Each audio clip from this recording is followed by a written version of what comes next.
All right. And Alright. start after that, so we are good to go, I Yep. think. I pushed a button. So parties divide up some loot from the 9 dead adventurers from last time. And bringing us over to the appropriate page.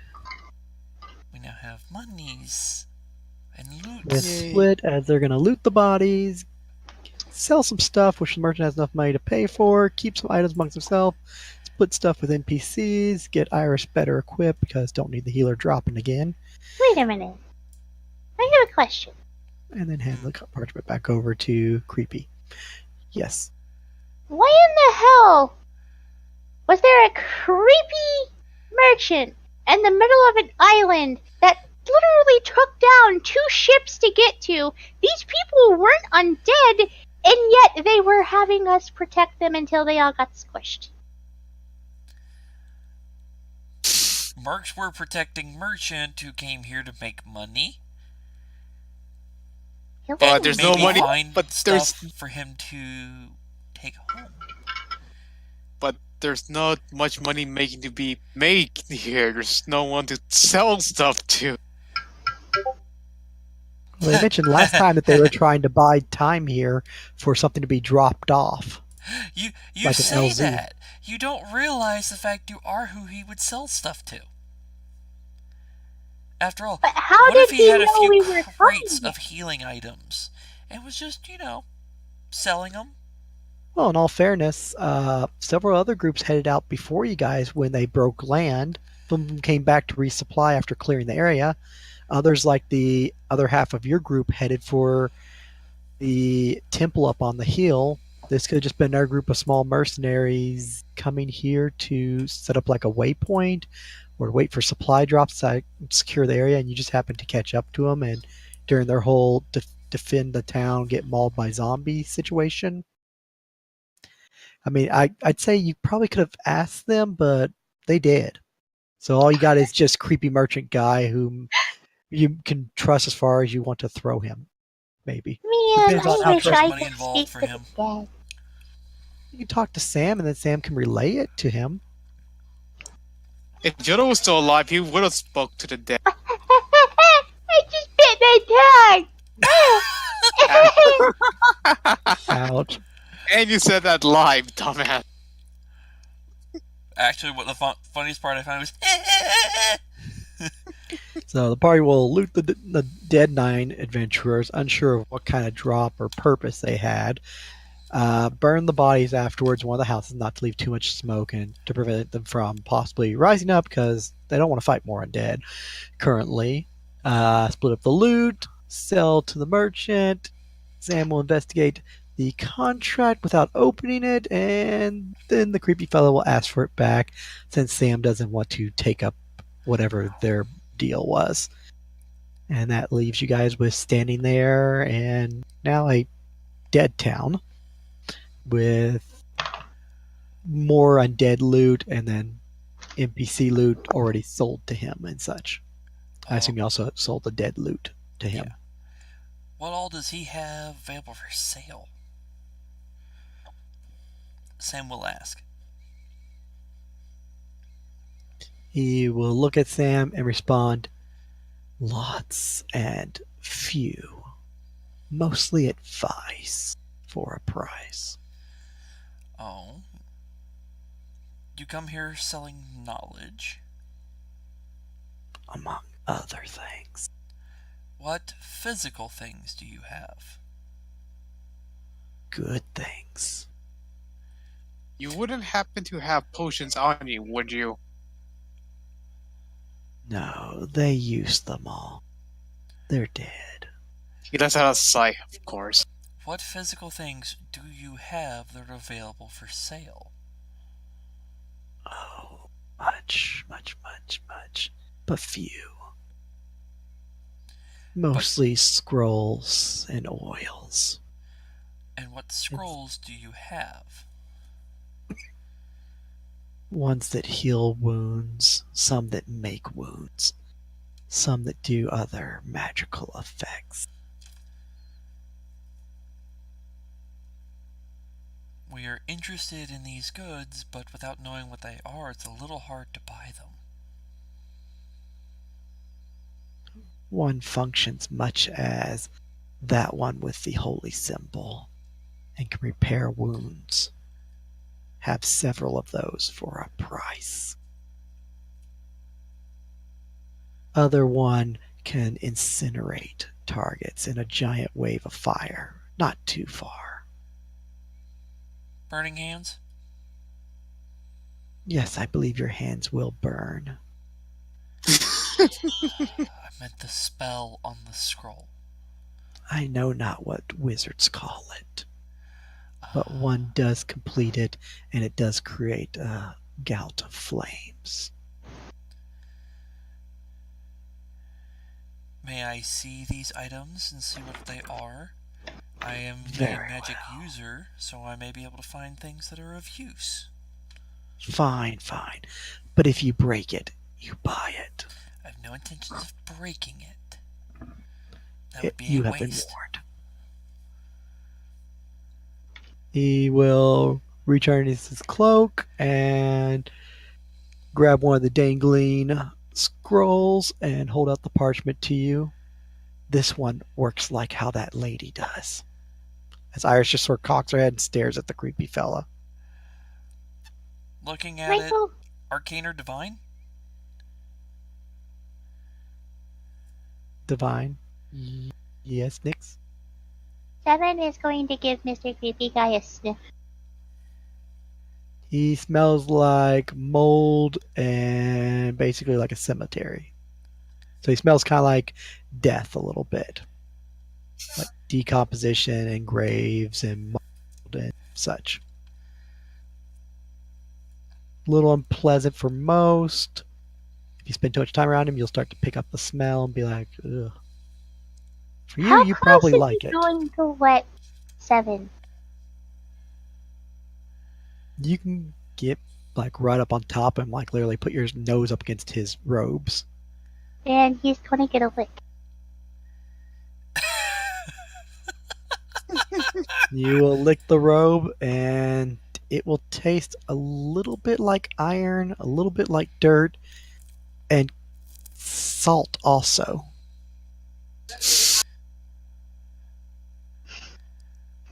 Okay, thank you.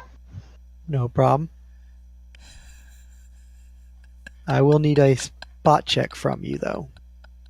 For me? Yes. Oh, God. You done fucked up. Because I'm assuming everybody else is either concerned with the dead bodies, keeping watch, or watching Sam look over the goods. So while they turn away for a moment, and you walk up and licky the tall creepy, you will lick him, and as you go to back up or turn away, you'll notice that his head, much like an owl, is all the way around looking at you for just a split second, then pops right back. Oh, god damn it, I was right. Son of a bitch. What? And at that point, 7's just going to, like, blink a couple times and be like, Sam, his head is that of an owl's. He just looked at me while... Sam looks up and looks over and is like, what? He's just looking down at Sam, who's investigating the object. It was just like for a split second, his head just spun around and then spun right back. His head spins like a spinny rod. As you're talking in gibberish, the only two of you understand. Sam's looking at Sam and is like, wait, what? His head spins like an owl, dude. Like an owl. Cool. Oh. Oh.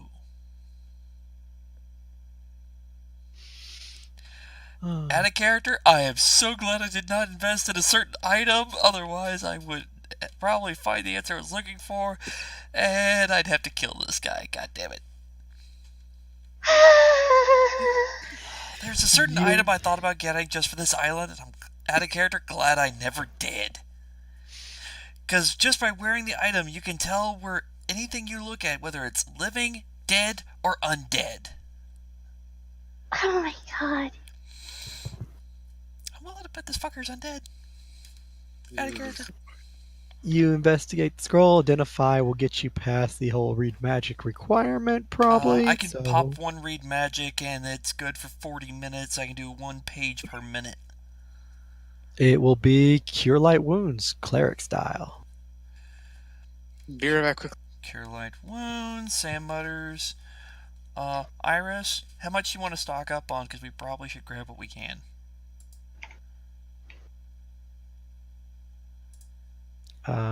However much he has and whatever we can afford would probably be quite useful, although it will take a while to decipher it to use it. Because she'll have to use read magic overnight to be able to understand actually use them. She'll just have to set her spells for the night to do so, not a big deal.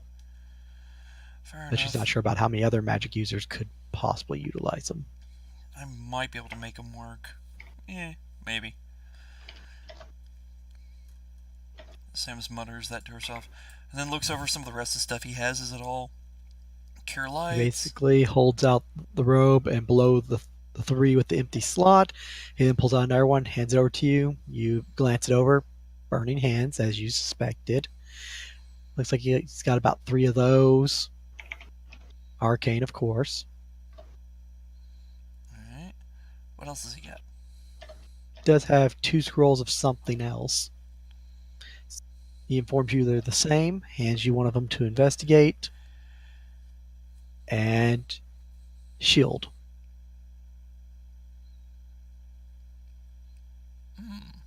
So he's got 2 shield, 3 burning hands, and how many cure light? 4, or the one in your hand at the time, and then 3 others.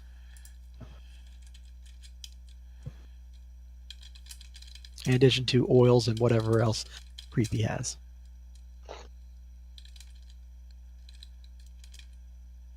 Interested? You seem quite curious about them. Scrolls have quite many uses. What all kind of oils do you have? I will need a slight either craft check or search check while handing the parchments. Let me find my character sheet again. So I'm working multiple tabs at once, making these notes. What kind of craft would it be? Leatherworking. I do not have that, so it would have to be search. I would allow survival too, although major penalties. Yeah, no. On survival. That's Search a it is. 23 search. Very high, so you will notice the parchment's not your standard kind of animal skin writing for scrolls. It's a little bit thinner and not quite sure about it. It's odd. It's not normal. So he used something weird for this. Yeah, a different type of parchment, not your standard like cowhide or other animal hide thick to basically be smoothed and written on. It's a much thinner parchment material. Almost, it's just kind of odd, almost like it's been like tanner work has been done on it. Interesting. Unusual. Yes. Okay. What oils does he have? Sam's gonna just is like, he's got this weird stuff. Okay, great, moving on. Pulls a hand up his robes underneath the left sleeve and pulls out 3 vials. I have these. And what are they? Sam will ask. Magic. I'm back. She just gives him this look that says no shit. He hands one to you. I assume Monocle. you skip the spell check and go straight for the monocle. Yeah. Magic weapon. Alright. She'll then look at him. All 3 are the same? Yes. Oil of magic weapon. By the way, she just does turn to everybody and is like, if any of y'all are interested in this stuff, the rest of this, please do speak up. So Ash is only interested in the things that will keep him alive, like the healing, and maybe the scrolls that will burn stuff. Of course, I don't know if he can use them himself. Looks around at anybody else. Anybody else seem to care? Walter just is keeping watch. Iris just standing there staring at the guy, very confused, just does not like him. She's backed up at this point, like 5 feet further away from him. And Bill's just sort of like standing over in the center of town, just up against a little rock, just sort of leaning and looking around.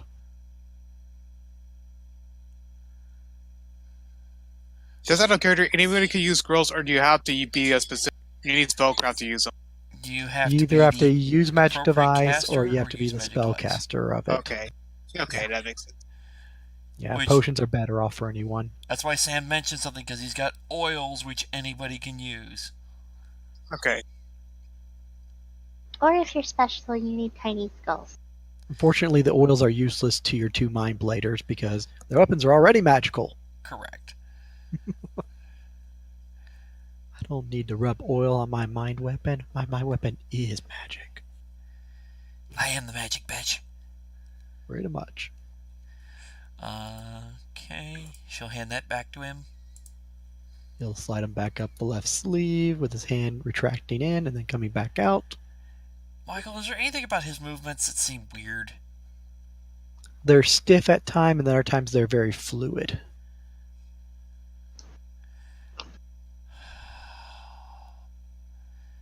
His joints almost seem to move oddly. Like the way he can bend his wrist, he can almost like fold his wrist to basically touching his arm when he popped those vials back underneath his sleeve. Oh shit, I have to make a roll now. God damn it.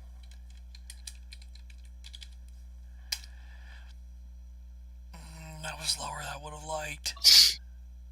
What are you trying to do, Hat? Oh, I gotta see if Sam would notice and if she would be able to put the basics together. Well, Alright. I'm gonna do a spot check. So let's see if this will work. Hey, Michael, is that a high enough knowledge check roll in knowledge religion to know that undead can move their joints in weird ways and can potentially do what he did, including the whole owl thing of look behind him? Supposedly, most time they usually mimic the movements of their particular previous life form, but supposedly undead aren't restricted by joint movement because there's no muscle tincture, so necromancy allows them a little bit more fluid movement. As for Ash, you didn't notice the neck thing, obviously, because you were distracted, but you did notice the hand thing as he basically holds the 3 vials between his fingers on his left hand, folds them in against the inside of his wrist, and then just slides his arm back up. Although when he folds his wrist up, he really seems to fold his wrist almost flat against his arm and then slide up the sleeve and then extend his arm and fingers outstretched back from underneath the robe. Ash just looks over at him, cringes, then almost has a seizure attack, and then lets Kavo takes over. Sam's Are gonna you say something serious? to Seven and that secret language. Hey, Seven, did you notice anything odd about this guy other than the fact of the owl head movement? Yeah, he's creepy and he smells like a fucking graveyard. Oh, he does he? You've been around him long enough that both Ash and Ash and Sam have also picked up on the smell as it's unless you've been around a cemetery, you wouldn't really notice it, and you'd instantly pick it up and know what it was actually if you've been around a cemetery. But if you haven't had that much time of old cemeteries, it'd be more like something smells a little bit like mold around this guy. It may just be the area, but then it gets stronger as you're around him longer. Like something does kind of smell kind of like moldy and musky. I can't quite place what that smell is, which if you've been around cemetery, you'd be like, kind of smells like an old tomb or sarcophagus or just like a cemetery in general. Oh, great. God. He also tastes like dirt and iron, which I don't know how you do that with robes. And salt. Oh, and yeah, salt. Yeah, so Lots of purifying salt, Sam will iron, mention dirt. iron's probably blood. I mean, look around. I mean, that may be true, but Salt But what's salts, and purifying dirt. salts when you're trying to purify a body from the dead, Oh, God damn it. dirt, I was metal. hoping Sam would not pick up on some of this stuff. The individual just looked down. Anything else? Would you like to buy some advice? Comes with added benefits. What kind of advice is it, and what is the price tag? High, though worth it. And how And Is high it- is as reward, high? I will give a gift. So, More stuff you pay for and buy more gifts. Not useful to me, Michael, not useful to those that are dead. Yes, Nix? Seven's gonna come around and like stand at the back of the guy at a sneak attack position just in case shit goes down, wagging his tail happily. Kabu's smart enough to pick up on it and actually. Ash will just walk behind Sam and then stand over across from the dog and the rather large fella. Gotta keep ignoring that. He just seems to stay focused on Sam, just walking and discuss with her as she's the only one that seems to be interested in buying. Well, Kabu How much Basically takes- is the advice?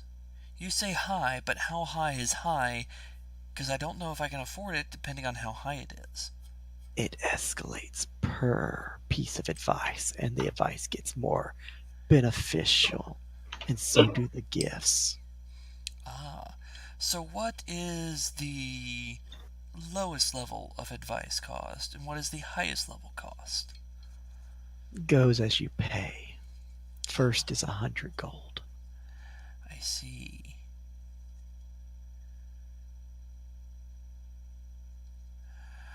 Well,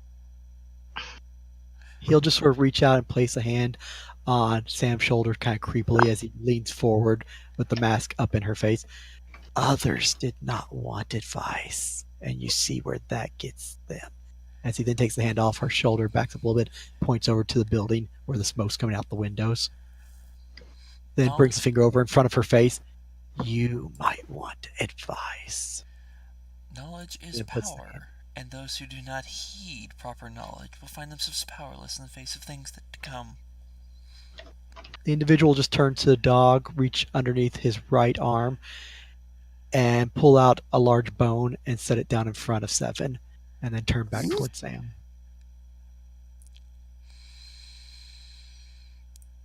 Add a character? God damn it.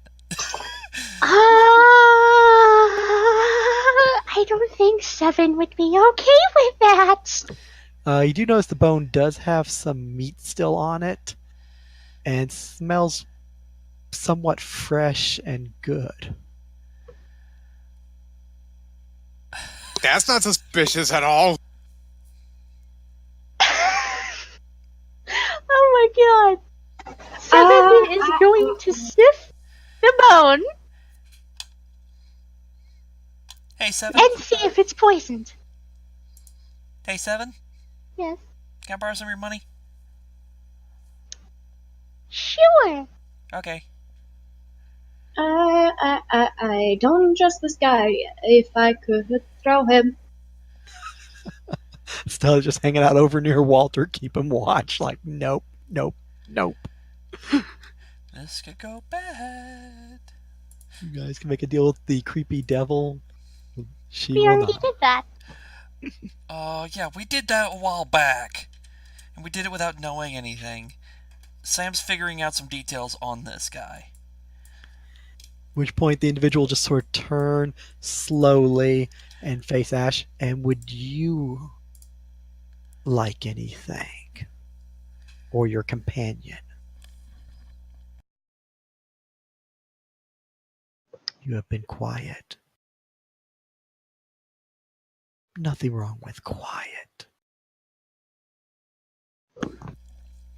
Well then, for 100 gold, what is your advice? Sam Money holds up a mix of gold and silver. Gold first, then you get advice and a gift. Holds it out to him. Holds out the hand, takes it from you, and tucks it underneath his robes against his chest. Very well. First advice: avoid those with glimmering eyes on the field of battle. It will not end well for you.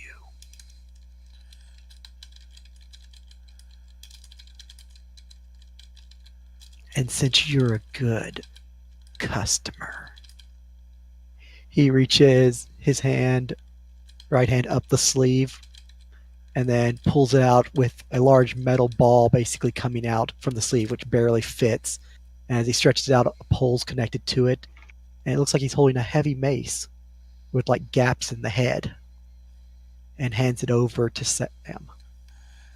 I look it over, both as a weaponsmith and as with a monocle. It is well made, masterwork quality, looks to be a heavy mace, although the head is slightly larger than normal and has a few holes and gaps in it. There's even a side compartment which can actually open the head up at the back. Shaking it, you hear sloshing sounds inside. The individual looks at you. I've taken the liberty of pre-filling it for you. I've heard rumors of something similar to this. Alchemical weapon delivery system? In a way, I believe you'll find it quite useful where you're at. Other individuals weren't so interested, not that they had the time for it. And What how do you you hold, reload it? you, as he reached over, unhinge the side here and pour the liquid inside. The holy water sprinkler is just as good as a club when bashing an undead, but with a slight flick of the wrist, you can open up the compartment and sprinkle holy water upon an undead, harming them. Completely twisting the compartment will open it up in full, dousing them with an entire dose of holy water. Very effective for clerics and others who battle evil or undead.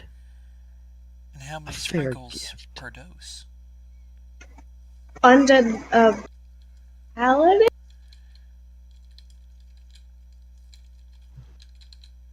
I'll go ahead and post this in the loot channel for you.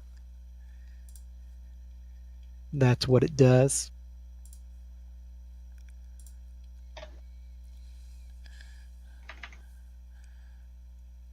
So you can give out small doses of holy water as if it was splash damage with the club, or heavy mace in this case, or you can completely unload the whole thing, hitting him with a full dose of holy water and the mace damage.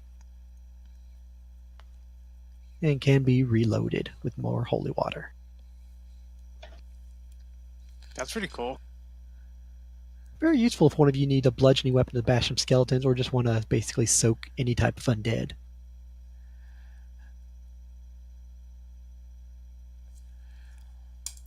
Add a character? Completely worth it. You paid 100 gold, you got 100 or almost 200 gold item, and a dose of holy water in there, and a little hint of information about creatures out in the battlefield. And before several months from now, we're all evil. I guess you can use the mace on each other.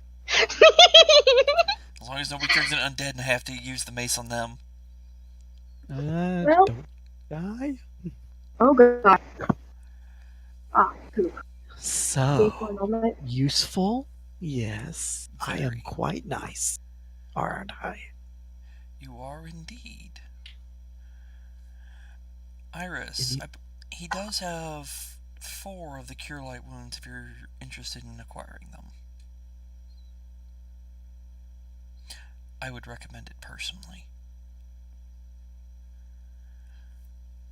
Cash money does us little good unless we have a way of spending and using it, and enhancing our survival, I think, is much better.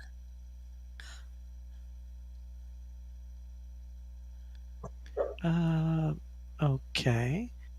I'll see what I have available. She'll go through the money that she was given. 25 gold for Cure Light Wounds. Out of the loot we Evaluates. just got, she's got enough for 3. And she'll go ahead and spend that to buy 3 scrolls of Cure Light Wounds. That way she can get good use of them. Add a Gives her a character. little bit of This activity. is pretty good. The money we just made from looting this place and selling it to him, we're getting gear from him. Mm-hmm.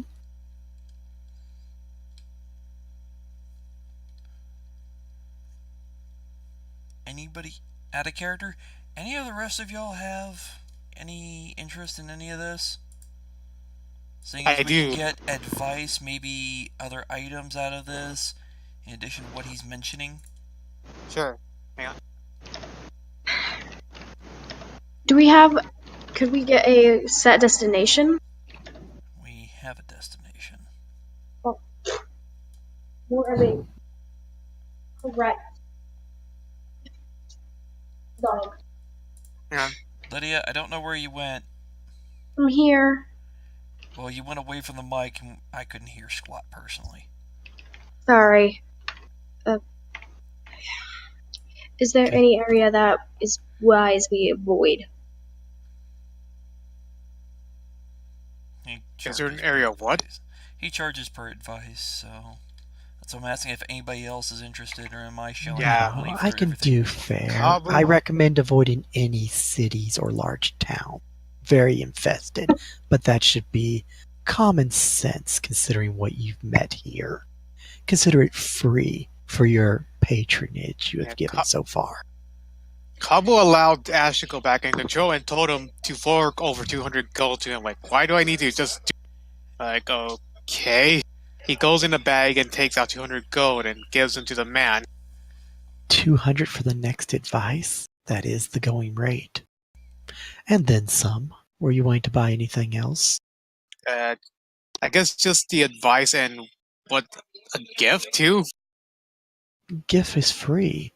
Which point he'll sort out the money and give you 50 coins back and take 150 from you and put it into his robes. Which point he'll reach down deep and as he's going through it, try to find the other item to give you as a reward. As his gift, he will tell you second advice for the lovely couple. As he just looks at Ash. Seven's gonna growl. Sam's gonna raise an eyebrow and just look at Ash, because he said that and he's looking only at Ash.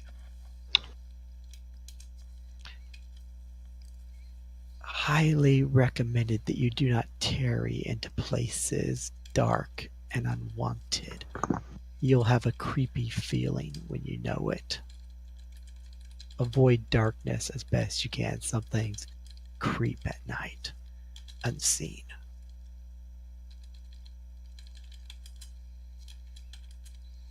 Vague, I do apologize, but truthful nonetheless.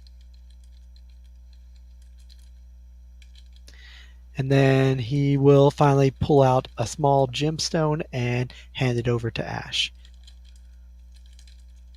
For you. Ash looks at the gemstone. He holds it over to Sam. Like, could you figure out what this does? Or Sam will examine it. Okie dokie. Add a character. I'm so glad I bought this item because it gives me free identifies. Otherwise, identifies 100 GP a piece. You will have an opal which alternates between fiery to somewhat darker colored and is also wrapped in a chain of other small tiny gemstones around it. What you have before you is a Phoenix Ash threat. Value is 500 gold out of character, and what it does whenever you hit a target, it will burn them on your next turn, beginning of your turn, for 1 extra point of fire damage. It can be bedded into any weapon. I give it back to him and inform him of this. Combat against the undead, or any creature that's vulnerable to fire, for that matter. nice, except one of the balls are dead. Add a character? Yeah, not as good for you. But Hey, as long as he doesn't throw his sword, he could put it into his mind blade since it's a weapon. It just stays in there. If he throws it, then there goes the gemstone too, and you have to go retrieve it. True. Technically, as long as you have it out and quote-unquote equipped, you can do it. Whenever you dismiss it, the gemstone will just wind up in the palm of your hand. Huh. Then you have And to it's spend a a full round standard action action to to equip it. Standard or full round? Standard. Standard. Okay. Yeah. Not too Because you can bad. do it all. Because you can pull it out and equip it in one round. I had to research it to check. Ah. So there you go. Watch every morning. You're just gonna see Ash throughout the entirety just carry his sword until he goes to sleep. Makes sense that you should. Magic Item Compendium 65 for the Phoenix Ash threat. 65. Okay. Well, anything else you wish to buy? Or do you want third advice? Recommended if you plan on traveling far. Sam's looking at any of the others. Is like, any of the rest of y'all interested? Fourth advice, not too useful, but gifts do add up. Seven would say to Sam, do we have the money? In one form or another, yes. Depends on how much. Then I want the final piece of advice. Alright.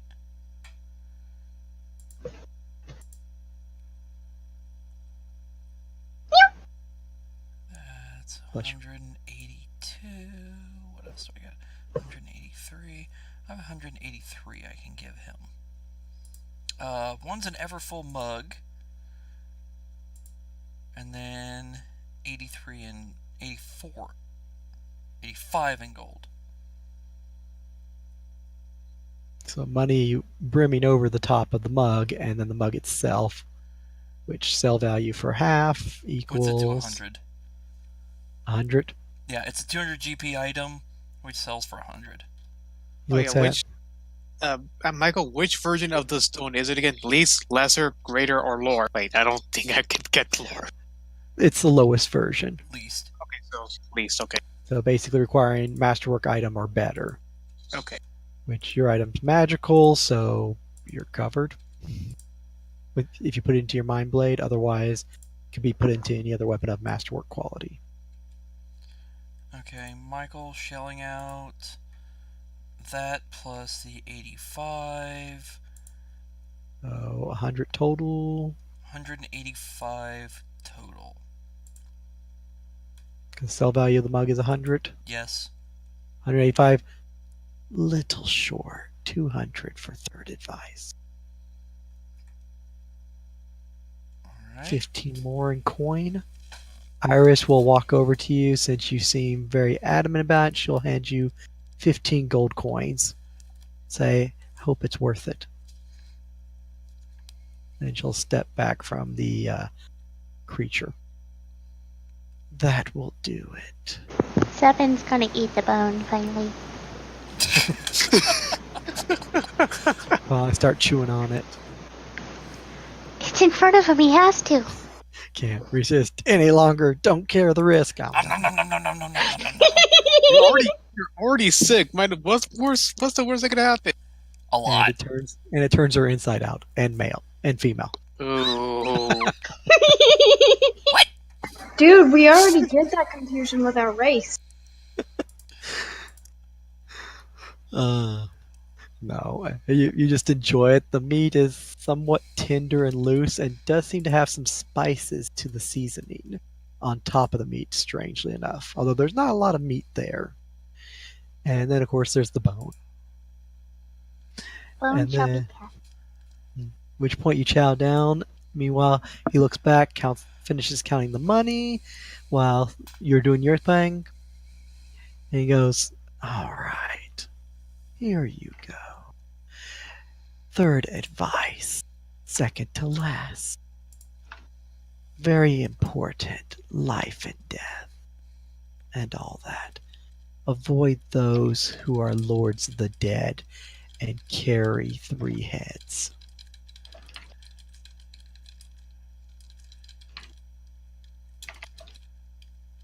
And at which point he reaches underneath the robe, pulls out for you.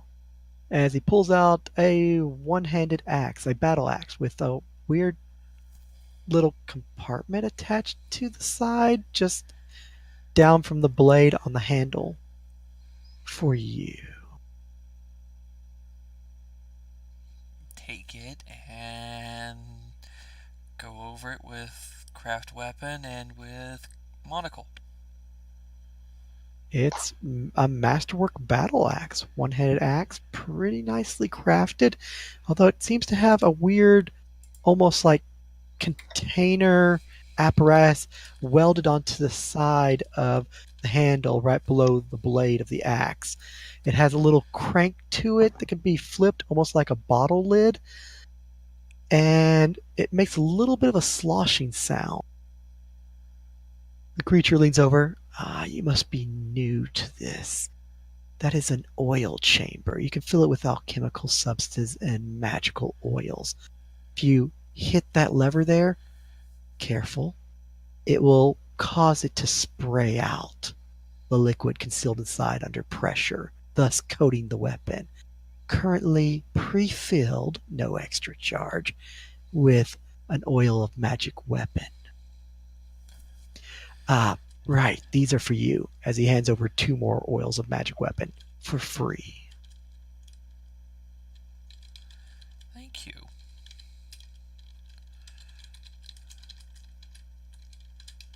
And I will go ahead and post that also in loot.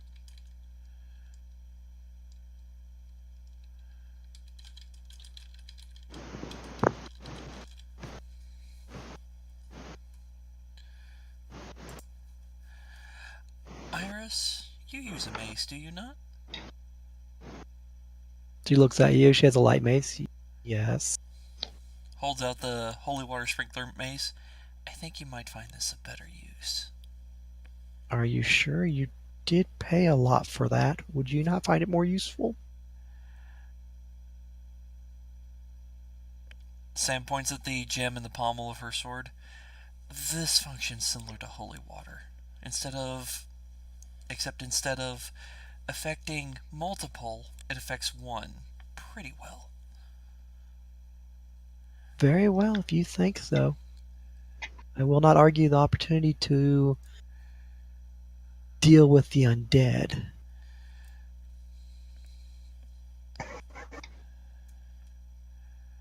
She will take that and just put her. She'll hand you the light mace. Alright. Add a character, I'm simply trying to equip people with the most effective weapons. Instead of a d6, she deals a d8 and +1 to hit, and also +1 holy damage, or she can really douse them for 2d4 holy damage. Well, the one holy damage is a splash effect as well. No, it doesn't splash inside the sprinkler. Oh, as if it was hit with the splash effect. Yeah, you can either spread it out as holy water for 1 point for 8 rounds, pretty much, 8 uses, or you can just go ahead and dump the whole thing on top of someone for 2d4. Any little splashes you do minuses 1 point of damage from the 2d4. So, Yeah, but 8 points overall or 2d4, 8 points overall is usually pretty nice. Adds up. you get the light use mace. a battle axe?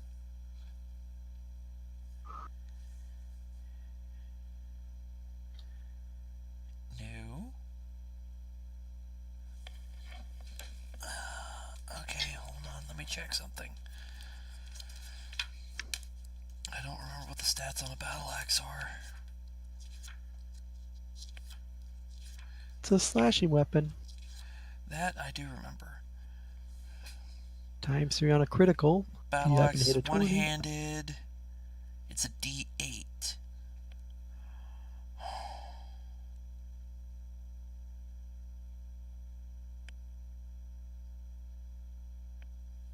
Do I want to trade D10 for D8? Well, you currently have a +1 to hit anyway from masterwork, so Yeah, not they're really both much of a trade. masterwork. Both would be strength and a half. If I used it two-handed, one-handed. Oh, I'm only using one-handed, so it's still same modifier. You can use a one-handed weapon, two-handed for 1.5. Yeah. And I can use a bastard sword one-handed right now also. Your choice, unless someone else in the party wants it. Anybody else have an interest in it?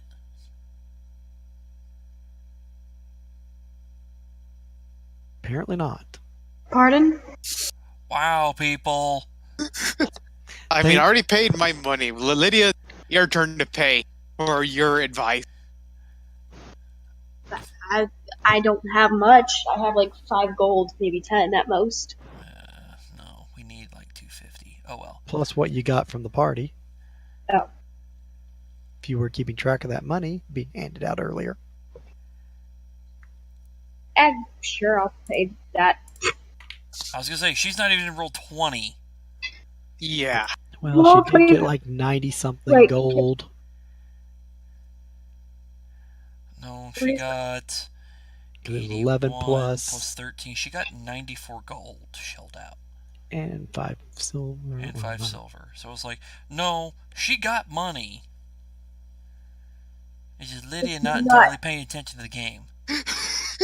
She's worse than Shig right now. And that's saying something. I'm also like watching 2 dogs right now. Try and keep them quiet. Fair. Fair. Called a cage. Ow. Oh. Dog leash. It's also called a tranquilizer, too. True.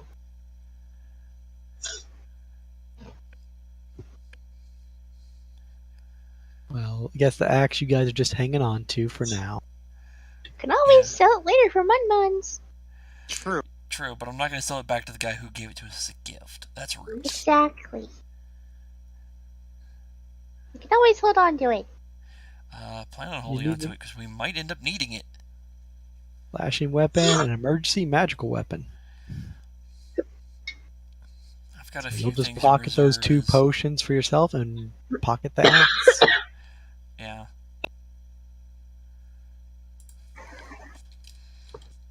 Any interest in last advice?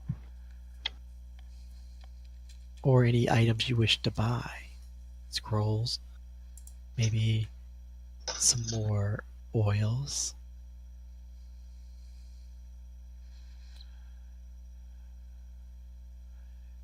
Wouldn't happen to be interested in a trade for a scroll, would you? Scroll for scroll? Scroll for scroll. Equal value, trade allowed. Michael, I will offer Ravenfieldment for a Burning Hands. He will accept. You will get one of his burning hands. And he shakes her hand and just sets it on fire. Just kidding. Hey, you asked for burning hands. You didn't say what kind of burning hand. Somebody feel free to smack him. Your character's the closest. What a bite do instead? Nah. We need him to be You're able right. to walk. He's a better meat shield. Already hard. He took as much damage as Sam did in that last fight. I mean, I survived until those guys started to use their claws. That's when he started. Oh, I did the math. Sam took 56 damage. Damn.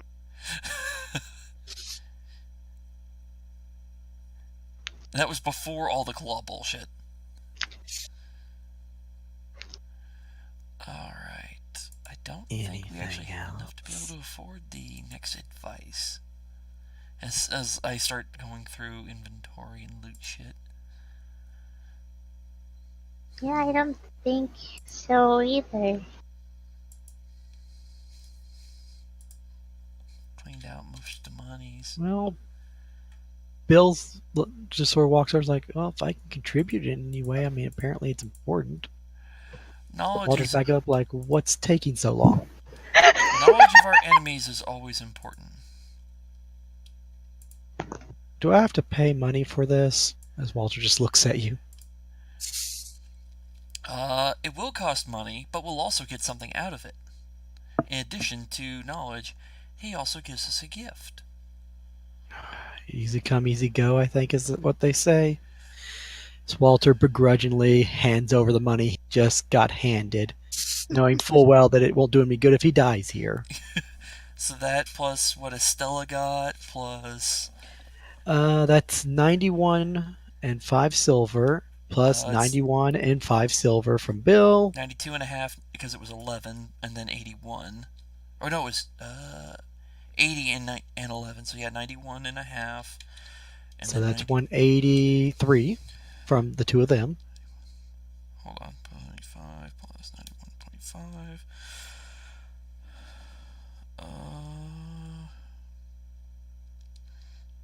What about Bill? Is he going to throw in? Bill and Walter did, which is why it was 91 and a half twice, so 183. What about Estella? Is she throwing in with the money she just got? Sure, why the hell not? That'll be 274.5. Will that be enough? 250 for final. Keep the change. I'd rather be alive and broke than dead and rich. Amen, sister. So I guess Estella will get back the difference. Or 80, you'll split 8 gold, that 1 amongst- silver split between the three of them. 8 gold and 1 silver back. With, All right. Gold pieces, 1 silver piece. That'll make them a little happier. what, did I split it between all three of them instead of all to one person? Yep. Not stupid here! I mean, Bill and Walter are getting paid for this job too, but a little extra money is not bad. I mean, they're also getting some equipment and other goodies, although some of the goodies they got from the base camp, you got to return anything you don't spend. Like Versus the stuff they're special getting arrows out and oil. of this loadout and the stuff Sam's giving them? And the dead bodies, yep. Uh-huh. So, yeah, it definitely goes in the favor of like Iris and Walter. Bill's just happy to be there. He's just that guy. He's It's like, I'm just happy to be here. He's that guy. Got it. Yeah. Oh god, Michael, He's I the just guy realized if I put 1 point into charisma, I can pick up leadership, and with all this shit, my rep's probably going to be pretty decent to get followers. You recruit Bill as your cohort. No, pick up Iris! Oh, poor Bill. You just get to be friends. He hit that barrier cap. He can't go any further than friend. He is definitely friend-zoned. Oh. Bill is precious. For Sam, he is definitely friend-zoned. Estella, that's her job. Oh. Yeah, no. There's a song called Welcome to the Friend Zone that I would play, but copyright issues and all that fun jazz. Alright. Alright, so what is the result of advice number 4? He takes it, and you almost kind of cringe a little bit as you had in mind, as you almost feel like he's smiling underneath that mask, and it just sort of makes you cringe a little bit.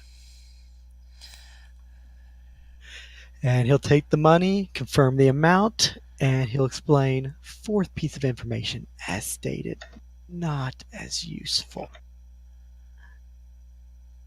but still valuable nonetheless.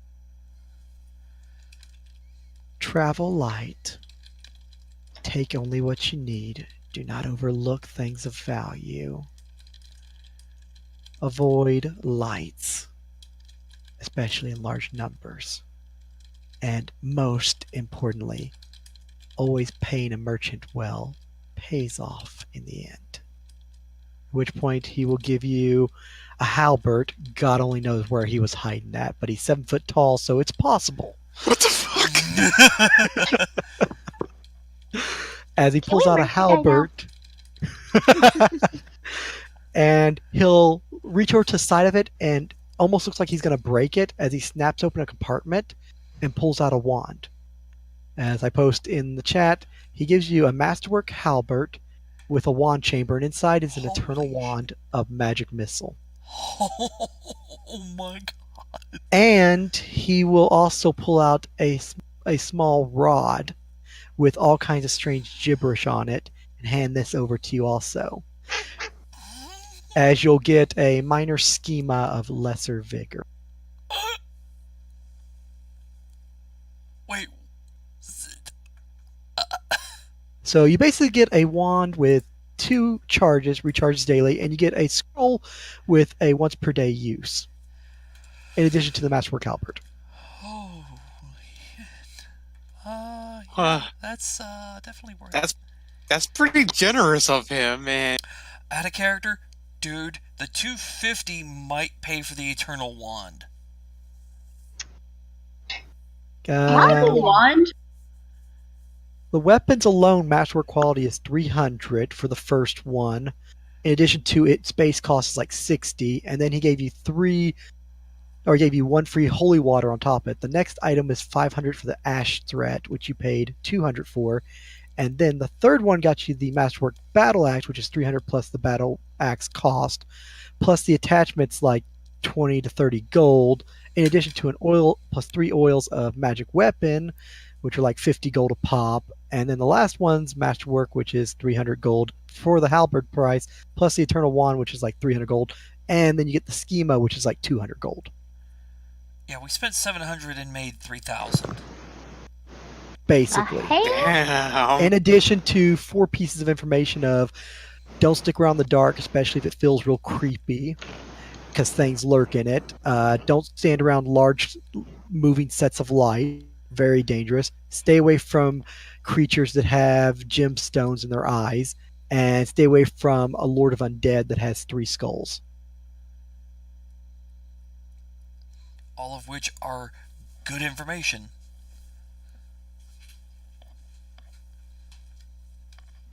And So, y'all are wanting to ignore this guy. If he's an I undead, mean- he's an insane undead because he just gave you a crap ton of good stuff. Out of character, Michael, I'm pretty damn sure he is undead. And as a DM, I will nearly not confirm nor deny anything. Your speculations can be whatever you choose. As it should be. As it should be. Why don't we bite him open? No. Hey, you. Goodbye. Out of character, that is a really, really bad idea. It probably is, but that's what Seven would do. If we took all our levels, added it up, you might get his CR. If you do it, bye. We're out of here. Nice knowing you, dog. I can't leave. Sam would fight, and Sam would probably die with 7. Bye. Neil say Halberd is probably going to Bill. Bill gets the pointy stick that's piercing and slashing damage. Yeah. Oh, lucky Bill. Yeah. I Does don't. he get the Eternal Wand with it? Can he use it? No. Then no. Won't do him any good. Also, Halberd doesn't count as a reach weapon, so he may not be inclined to take it. Its masterwork quality does higher damage than his spear. It's Halberd's a D. No, it doesn't. Really? His spear is a D8, and it's masterwork. Halberd's a D10, I thought. Halberd is a Halberd D10. is a D10. Yes. He has piercing, that's slashing or piercing. So if you could And talk it's him into masterwork it. as well. And Sam will explain it to him. It's like, what you have is high quality, so is this. If you ever decide to sell it, this one will sell for more than what you've got. In addition, piercing does not do as well against zombies. This thing is piercing or slashing depending on how you wield it. But isn't it a waste with the little chamber since I can't use it? Would that not be better used by someone else? None of the rest of us really use such a weapon. Okay, I just don't want you to be wasting it on poor old me. Oh, trust me, if you wield it well, it will not be a waste. Okay, but I think it's only fair if I give you my old equipment. He hands you the good longsword that he got off one of the dead adventurers and his masterwork spear.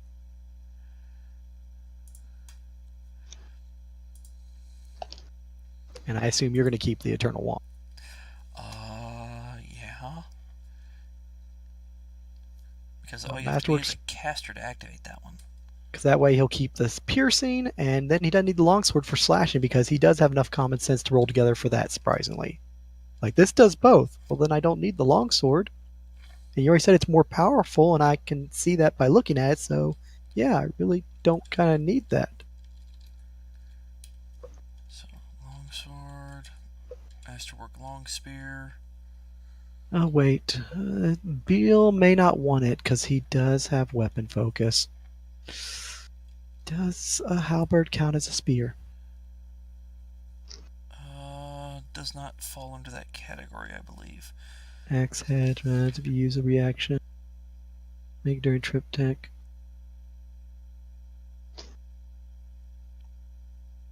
I don't think it falls into the spear category.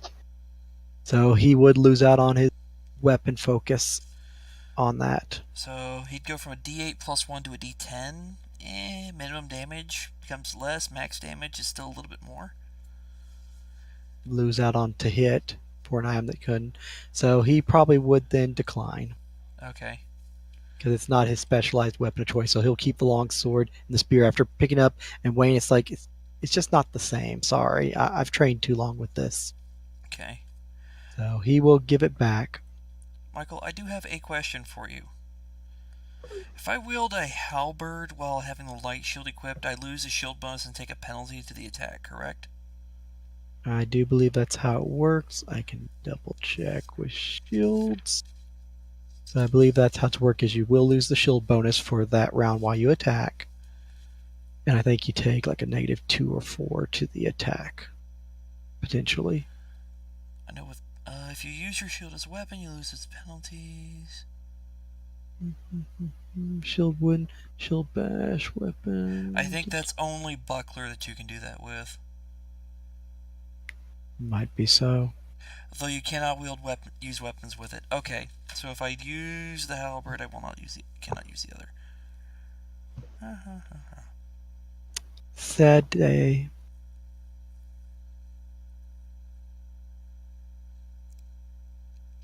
Halberd's not a reach weapon, but it is a melee.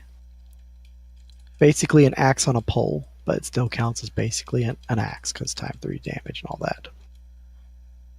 But it also has a spear point. For now, we'll bag it. Fair. How much does Wand Chamber add to the value? Wand Chamber.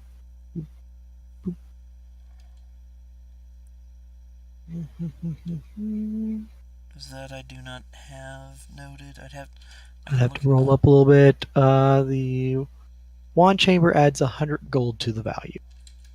Okay. On top of the Masterwork. So that's a 410 GP item, and we shelled out 200 gold. In addition to having the Eternal Wand in there. Yeah. Which, what are the requirements for using the schema?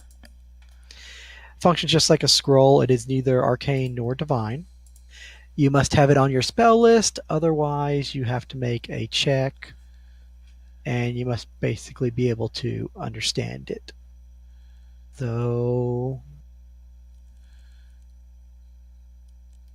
Identify will decipher it, so you don't have to make the spellcraft check. And then usable once per day. Does have to show up on your list, and your cash level must meet, which isn't a problem.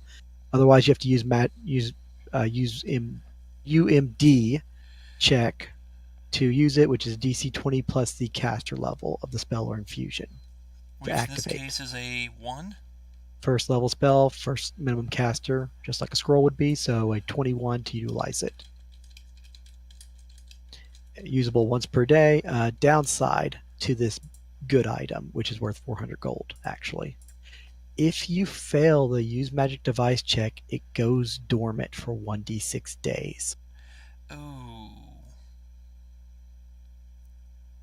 Otherwise, you can use it once per day as a scroll, which will draw an attack of op, but can be used as pretty much an infinite scroll. Only downside to schemas. They're neither arcane nor divine, but as long as they're on your list, you can utilize it as a spell completion, much like activating a scroll. It's a DC 21. I have a plus. Yeah, surprisingly usable by any character with the spell on their list, regardless of the type of spells they can cast. So technically, Iris could use it if she managed to make the spell craft or use Identify to determine what it is. If she has Detect Magic, I can lend her my monocle and then she can figure it out instantly. Then she would be able to utilize it, I will and ask she her if could she has use it. Detect Magic set. She does, Okay. for trap purposes. Don't have to need it for the trap purposes. Alright, I'm going to hand her the monocle and I'm going to show her how to use it. Alright, use this, use Detect Magic, figure out how this thing works, Hold the and stick. I will explain what it is to her. With you explaining and then her using the magic item, and then once she gets the information from Identify, she now knows how it works, and she's just flabbergasted. Like, this is like a dozen scroll, well, like one scroll a day. Uh-huh. Yep. That is Sam holds up incredible. the Eternal Wand. Yeah, 2 scrolls of Magic Missile here per day. Are we sure this individual isn't insane, or there's a catch? Remember his 4th piece of advice. Pay your merchants well. They'll do you well in the end. As Sam looks at the guy, am I correct? Always, Sam. For as long as I've known you. And another thing with merchants. If you do not haggle, it leaves a better impression.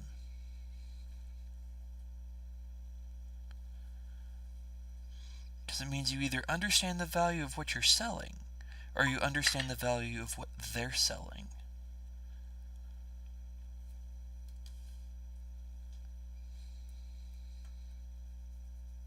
So yes, Iris, I believe you using this would be best. I could use it, but not as well. Very well. I'll just consider it on loan. And she will take that item, seeing as she understands with full understanding how useful it is and the fact that she can utilize it the best. Yep. I don't think anybody took the battle axe either, did they? Not apparently.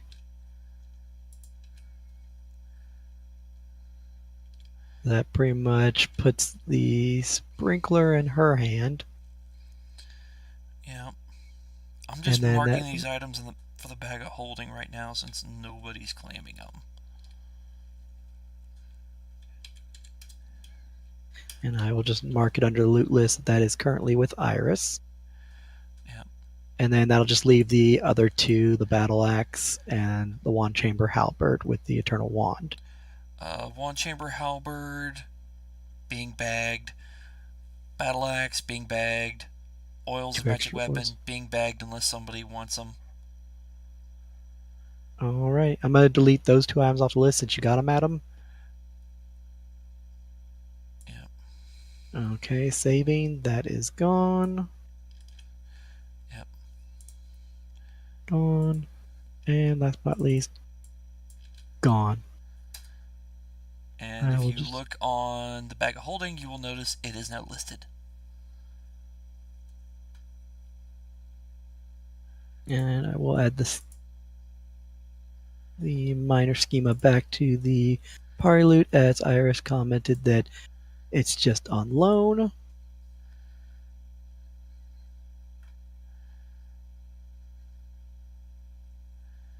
Because she feels that's too good an item for her to have. Especially since she didn't really pay for any of it. She helped out with the first item. She did.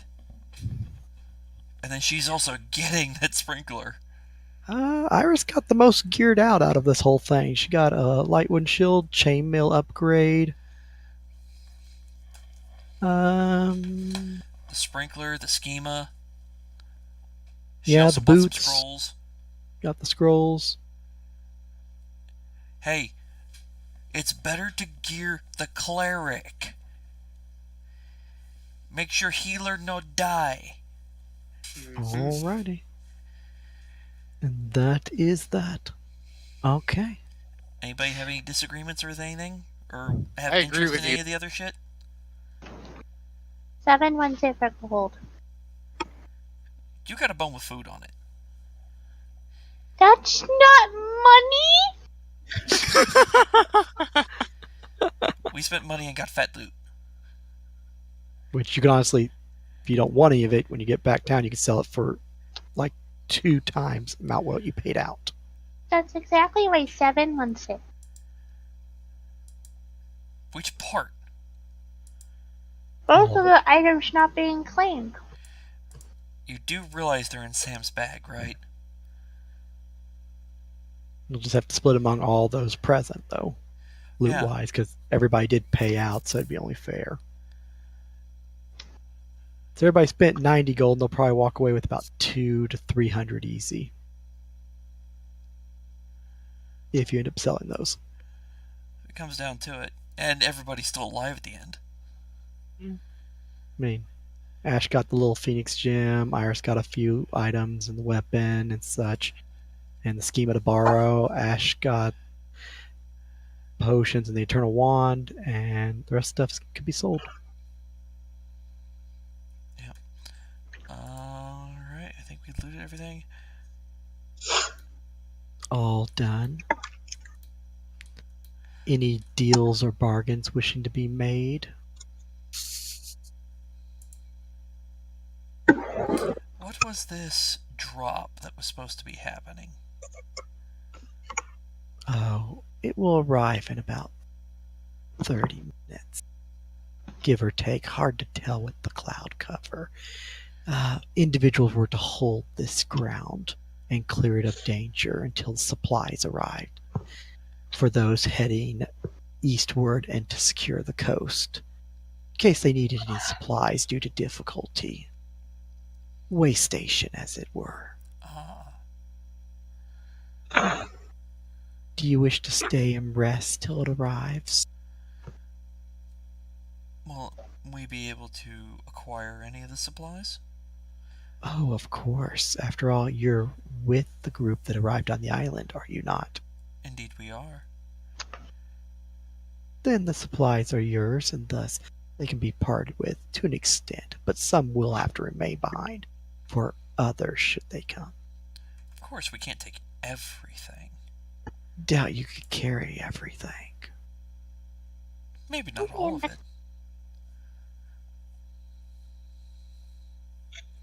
Sam looks at the others. Opinions? The big tall thing's just rubbing his hands together. He upgraded to better bodyguards. Albeit temporarily. Those other guys were only hired to basically help secure the zone while the supplies arrived. Now you guys are probably going to stay? Oh, this works out great. Well, we're gonna be stuck for a while. Might as well make the best out of it. Search the area, see if there's anything of salvage and use. Oh, just one thing of value in this town. Oh?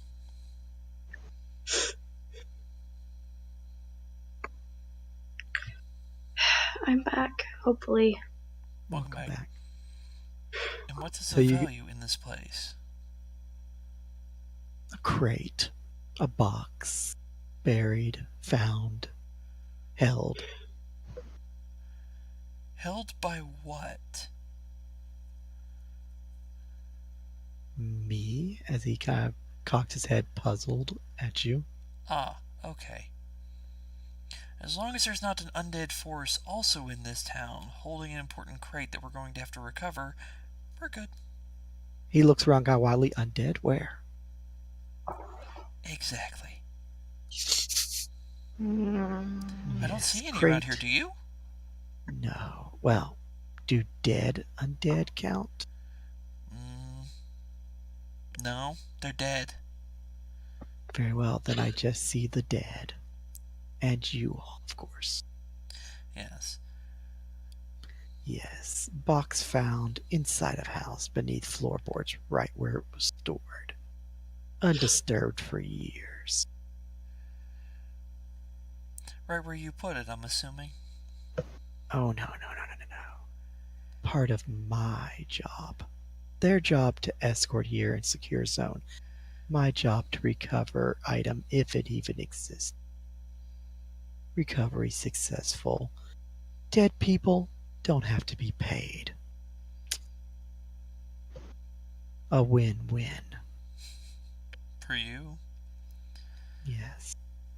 And you're going to Bonuses? guard me and wait for the supplies, allowing you to rest, and I don't have to pay you. Also a win. In exchange, you get some of the supplies, which you are due.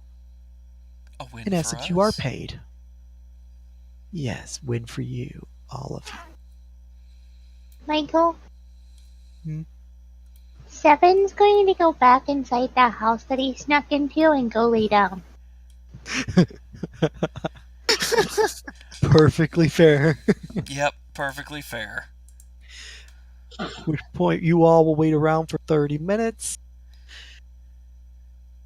And at which point you'll hear a whistling sound, and then all of a sudden there will be a large crash into this house right up here as it is demolished by what you can only assume was a catapult. As a Holy boulder fuck. came crashing down and crushing the house, Oh, blowing man. it to bits. The bloody hell! I think your delivery came down a little forcefully, Sam says to Tall Creepy. He who had just been standing there outside the door for 30 minutes looks over. Supplies have arrived. Hopefully the supplies are still intact. As Sam walks over to the building for the crate. And a small crater with what's left of the house, just blown chunks of rock and a little bit of stone around the outside of the building.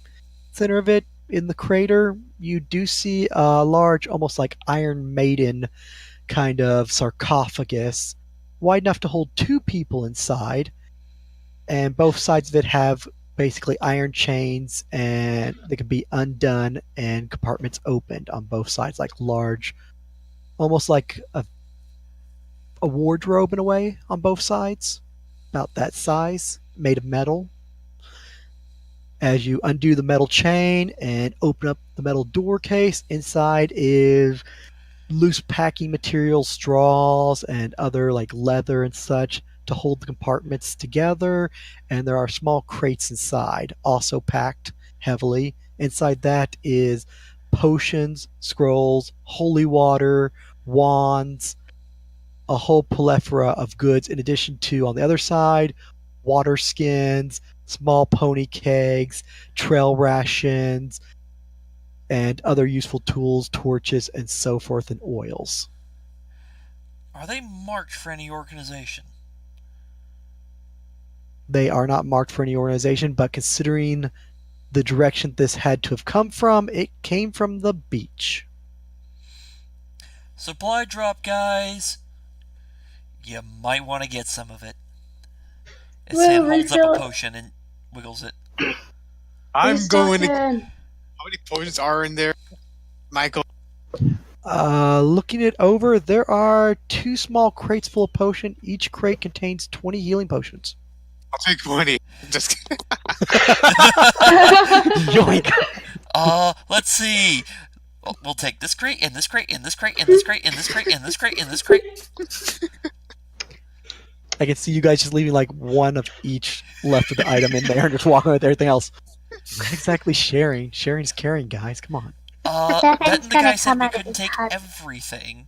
So, we'll leave the non-magical goods behind. Jesus. I will take out at least 10 holy waters. There are 50 holy waters, so you can take 10 with ease. Yay, time for yeeting. Iris will go ahead and take 10 holy waters since she has a weapon appropriate for such thing. It's not a bad idea for her to stock up on top of what she already had in holy water. What are the wands, Michael? Actually, do The you have a wands- loot list of stuff we can look at the list of what it is? I don't have a written up loot list for this. Aww. Oh my god. Damn it. Although it's pretty much labeled on the crates, and there are 6 crates on each side, so it becomes pretty redundant and clear quickly. You have 2 crates, 20 total, of Cure Light Wound Potions. It's labeled accordingly on the box, basically like branded on there. 20 crates? Holy- No, 20 There's per two, crate. There's 2 two crates. crates, 20 in Okay. each, so 40 total Cure Light Wound Potions. Okay. There I'll is open up one of the healing crates, and I'll give Ancella, how many of your There's belt 8 things? of us there. Alright. 8 people. I think he's going to ask how many Estella's belt or potion belt could hold. Yeah. Lydia, Over here. how many vacant areas do you have in your? Like 2. He'll give you 2, Awesome. and he'll take 5 for himself.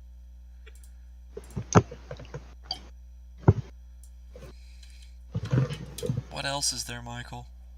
The third crate on the left side of the wardrobe contains wands of burning hands. There are 10 wands in there.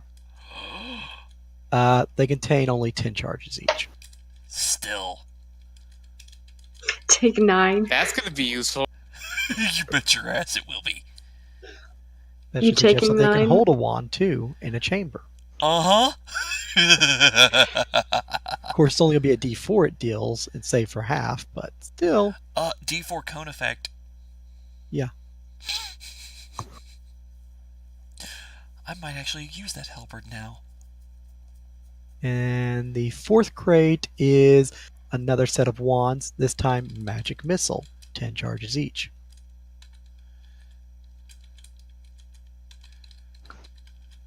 So 10 wands, 10 charges on each one. Alright. What else is there? That's 4 crates. The fifth crate contains alchemist fire. It was very well packed and secured tightly. No shit. Otherwise, the whole thing would have been blown sky high. Yeah. There are 30 alchemist fires in this rather large, long crate. Oh me, oh my. It's like Christmas. Oh yeah. Mm-hmm. Christmas Although, in D&D. considering these supplies are coming from the beach and they said all supplies unused have to be returned, you really can't keep it Unused. without. You can't. Yeah. So basically, it's not get to keep afterward unless you want to lie to the guild, which some of you are tied to, which probably won't go over well for evaluations. Literally throws But- away everything. But doesn't mean you can't use it all up. Exactly. Use theirs, not ours. Mm-hmm. Get Joe some of them government heals. Which reminds me, I'm going to pull a couple of potions for myself. Just make sure you mark that they are guild drop items, because you will have to return them if and when you get done.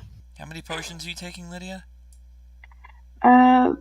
I was going to take, like, 2 more. Yeah, actually, we'll crack open one of the potions right now and drink it. Since you did that, Seven's gonna go over and beg for one. He gives you one. Well, he opens it up and he pours it into you. So 1d8. Oh my! Roll 1d8 plus 1. Helps the doggo. And I'll collect the empty vials. Oh my god! You spilled most of it. Jeez, sloppy drunk. I open up another one and give it to 7. In the mouth, not on the mouth. In the mouth it goes.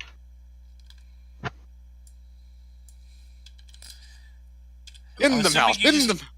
I'm assuming, Shig, you're just pulling them out of the crate to feed to 7? Yes. Okay. I'm just keeping a running count. That way, I know how many are left. Okay, now To he's split. looking much, much better. Grab 2 and hand them to Bill. Drink up. Oh, thank you, Mrs. Stella. When you're done with the vials, I'll collect them. There are uses for them. Yep, he gives you the vials. Here you are. Although Bill's not much better, it seems. Ash got the good one. You guys got like diet or zero or something. Sam will do one for her. 2 vials over to Sam.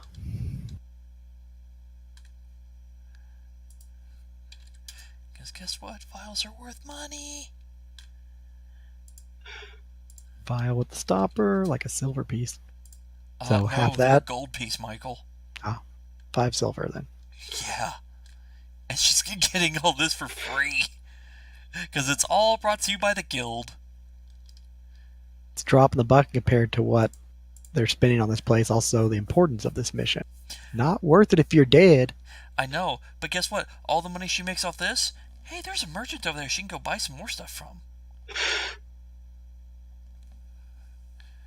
Adds up. But that's 5 crates. Are there any more crates? There's 6 on each side. Oh, dear There's God. 2 sides. So we've got 5 on one side. What's the 6th That means- crate? So in the 6th crate is acid flasks. So you got the vials of acid. Because, yeah, they're not flasks, they're vials. So, acid vial. How many of those? There's 40. And if I check the other side, is it the same? No, that side was all basically magical and equipment stuff. The other side basically has mundane stuff like a crate full of trail rations, a crate full of like water skins filled with water, torches, basic general supplies, flint and steel, so forth, so on, rope, and other items, extra clothing, basically general supplies for surviving.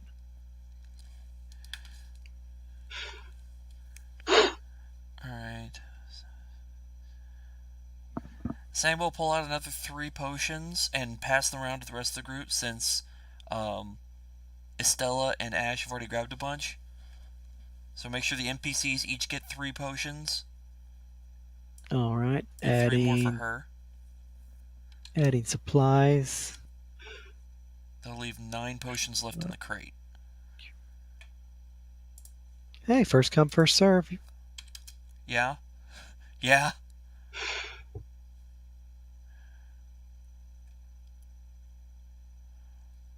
Iris is heavily stocked with goodies. Oh, we're all getting heavily stocked. 3 scrolls of cure light wounds, 3 scrolls of faith healing, the incense, the schema, 3 more potions. Yep. Always make sure the cleric is fully stocked.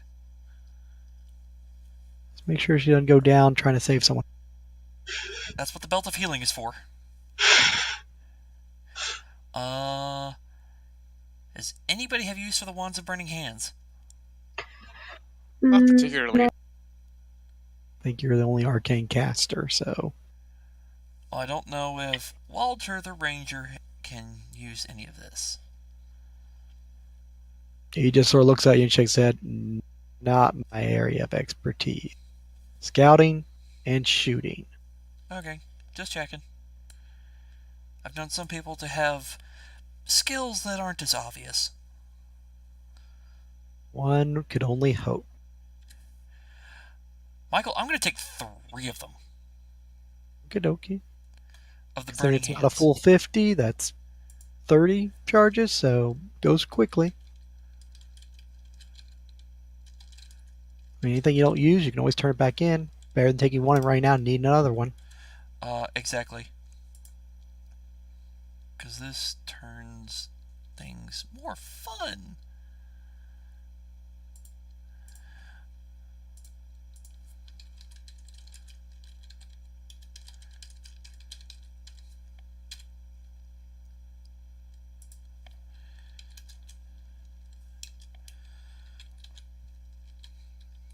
And you thought the guild was just going to send you to your death and not help you. A lot of people thought that, yeah. Well, I can understand it from Brenham and Ash's standpoint. What the hell did I sign up with? Yeah. It's like, wait, these people actually do care if we live for this mission. Yeah, because if we die, it's an extreme waste of resources. Yeah. Any of the rest of y'all getting those alchemist fire or acid flask? Take 2 of the alchemist fires. Or yeah, 2 out of the alchemist. Actually, everybody should grab 2 of those. Walter's taking 5 of the alchemist flasks. Michael, Sam's gonna make sure that everybody has at least 2. Let's see. I have. You know what? 2 more won't hurt. It's not like I. No, I had 3 beforehand. Yeah. But Michael, Sam will pass out 2 to each person. Iris will accept happily. Bill will just kind of shrug and take it, like, oh, okay, I guess fire's good. If you see a group of enemies, throw it in the middle of them. Oh, okay. And they'll start screaming, "Oh, fire bad! Fire bad!" You shut up. What, you're not a fan of classic horror movies? What's a horror movie? I was saying that I was careful. Add a character. Remember, Ashes from the future. Technically, movies might exist. True. I wasn't even thinking about that. Therefore, that whole thing could have been in character.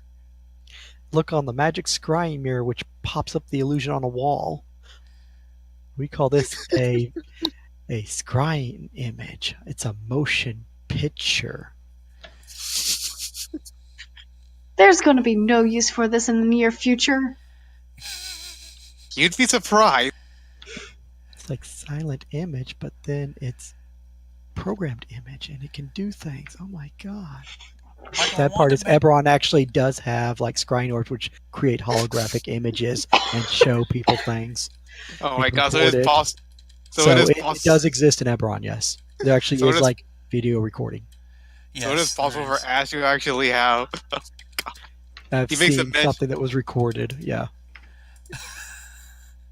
Yes. So it's totally legit because it is a high cost magic item, but it is doable for it to be recorded and then creates a holographic image and plays back what was recorded for like I think up to a couple of minutes. So it's more of like a video machine. Oh, movies, yeah, they don't exist yet. Huh. Must be something weird you came up with. Okay, moving on. I wouldn't be surprised. What did I tell you about messing with the past? I'm sorry, it just came out. You talk too much. Michael, I'm also going to take 2 of the magic missile wands. Okie dokie. I need to get me a wand bracer now. Stops. Thanks. There's no way. Goes back to guy with merchant with mask. Do you happen to have a wand bracer? Not familiar with that. No. It's a thing you can put on your arm that allows you to draw wands really quickly. Definitely don't have anything of that sort. Nuts. And definitely was not in the secured item. Oh well, worth checking. Could be in the other 2, but those are hard to get to. There's more. Oh, 3 secured packages. This is just the first one. Where, pray tell, are the other 2, or can you not say? Would you like to make a deal? As he pulls out a contract, the same one that you gave him back. Oh no. To put a geas on myself? No. Wow. He just slides it back into up his sleeve. I have a job to do. The moral of this game, anyone offers you a contract, say no. No. Investigate heavily first. Then think about it. No deal. Not interested for a price. It would have to be a high price, and it would have to coincide with the current job we're doing. Can't exactly just be going off and doing random jobs now, can we? Oh, unfortunate. And this is quite far out of the way. Nope, we got just stuff to do. Then Very unfortunately, you'll have to find some others, but we do have a job to do for ourselves. Hey, Sam. Hmm. He says it's quite far out of the way, but what happens if it's quite far out of the way in the direction in which we're going? Do you really want to sign up for this? I No. don't want to sign up for it. I simply just want information on it. Because if it happens to be something that coincides with what we're trying to do, we might as well get the biggest bang for our buck. He'll walk into the house, lean down, and basically move the flipped over table where there's a hole in the ground underneath it, and you'll see him pick up a large, perfectly intact chest of like what looks like solid gold. Ooh. At which point the door behind him will start to creak and slowly close. Yeah. And then shut. With the stuff involved in that, I don't think we want to deal with it. I need a wisdom check because you guys may have forgotten from the last game session. Ooh. Any and all that are paying attention to the guy at the door. I will roll. Oh my god. I'll roll as soon as I'm back in Holy my crap, room. I rolled high. I'm just gonna have to ask because you guys probably forgot from last game session what I happened. did not. All I remember was that he was dancing around in there. Alright, the I player rolled did shit. forget. The character seems to remember. I forgot. In shit. character, while you guys were sneaking around the building and everything and popping in, and he was playing peekaboo or jump scare with Ash through the glass. Oh yeah, that's Oh, right. sorry, with Sam. Ash was at the front door, and when Ash went to open the door came off the hinges and fell over. Now the door's back on the hinges and closing behind him. Okay, yeah. Oh. What point did that happen when you guys turned your back? Wait a minute. What? That That- was the house that click Seven switch. was just in. Yeah, and the door was on the ground still. Oh, we did. I will roll my wisdom check and hope I get high so I can go around the fucking board down part. Better roll your wisdom 7. Oh! We remember. Okay. It's not important to you, apparently. I'm just Neither gonna. is it We to Ash, remember even though that Ash shit. cost it and got bonuses. Oh my god. Estella was Of standing all far people, back, so Sam's she the wasn't one paying that as much remembered it. attention and wasn't involved in it immediately. So she feels like something was odd about the front of the house, but she doesn't quite remember. It's like, it's not important. Guys, is it wise that we are taking on another contract when we have, like, what is it, 1, 2... That's 3. why I said no. We have enough jobs to do. There's no point in getting ourselves We're not involved in taking more than we another can handle. And Awesome. I hate to say it, but at the same time, Seven and Sam speak in a completely different language, so what Seven brings up, you all don't know. Ah, that's right. No, but Sam Lydia does could- fully remember, though, the door not being there and on the ground, and now it's on there and just closed. yeah. Although Lydia, Estella asking about the contract would be fair because it was obviously mentioned to everybody. Mm-hmm. Now, What's no would more bullshit. she know what Seven said? No. But Sam is quite easily flipping languages and flips back to common and is like, yeah, taking on another contract when we already have a job to do, especially if we don't know if any of them will work together, and given the size of this island, probably won't. I see no point in involving ourselves needlessly in other jobs. yeah, no, I think I'm We did fine quite with this well one. in this one and came out ahead. I don't know if that will always be the case with this job. Or this individual. More than likely, yes. However, the danger is, as you saw with them as she gestures the building where they piled the bodies, it can be quite dangerous. And we have enough dangers to deal with. They did seem very inexperienced and not too well geared, so they got into something over their head. It's not too far from the base camp. We'll put you at too much danger, make a little bit of extra money. What's the worst that could happen? Island of undead. Dumbass. Oh, the town's full of zombies, and they killed like 20 of them, and half of them died, and there's more undead coming. Oh, giant ogre and squish. And then everybody die. Yep. The fuck? I cannot multitask. Yeah, he had 1,000 gold on him to pay them for doing that job, plus other benefits. And they're dead, so he didn't have to pay 1,000 gold, and he was able to pay you guys in exchange for it, which you gave him back his money in exchange for advice, and then he gave you goodies which were worth more than 1,000 gold. So we're basically, it was like the first episode of Goblin Slayer where the rookies die until the veteran kind of came in and saves the last person. In this case, no one. Yes, Due to a lack of Professor. trying, you tried. Hey, Sam charged in there as fast as she could. It was like, when that sucker showed up, it was like, alright, we gotta end this right now. And personally, I'd say she did a decent job. It's great. I'll take 3 of those magic missile wands, Michael. Done. And question on the wand chamber, because I don't remember. If I activate the wand, can I activate the wand while hitting them with the weapon? No, it's just like activating a wand normally. The only difference is you don't have to, if you had a shield in hand and the weapon, you wouldn't have to, say, take off the shield or put down the weapon to pull out the wand, point it. It's, you got the weapon in hand. One moment you can point the wand and zap by pointing the weapon at the enemy. Next, you can slash the enemy next round. It's universal. So thus, you basically have magic missile, thus a ranged weapon, in addition to having the melee weapon, in addition to maybe having a shield. Yep. Michael. In your case, having the hand free to cast an actual spell.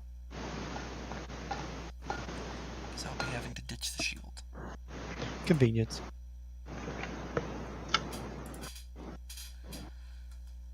I believe the squeaky had a question. That's why I got silent. I was waiting. Oh.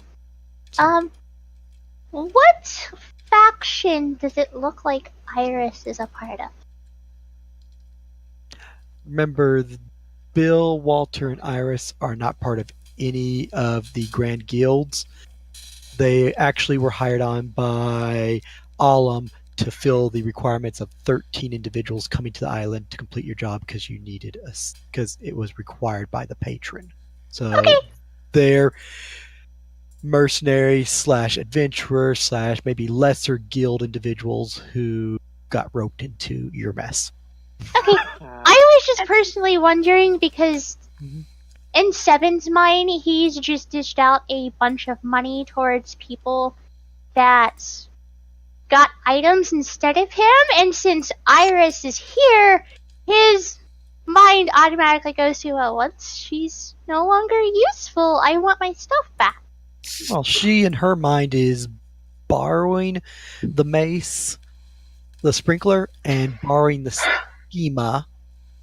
As for anything else, the armor she got off the dead adventurer, she plans on keeping that because she basically sees it as she's going to earn it. Also, the dead don't need it anymore, and she needs it to survive on the island. The potion she's borrowing from the guild she doesn't use, she'll return because she's kind of not going to argue that against the people who are kind of keeping her alive and are in charge.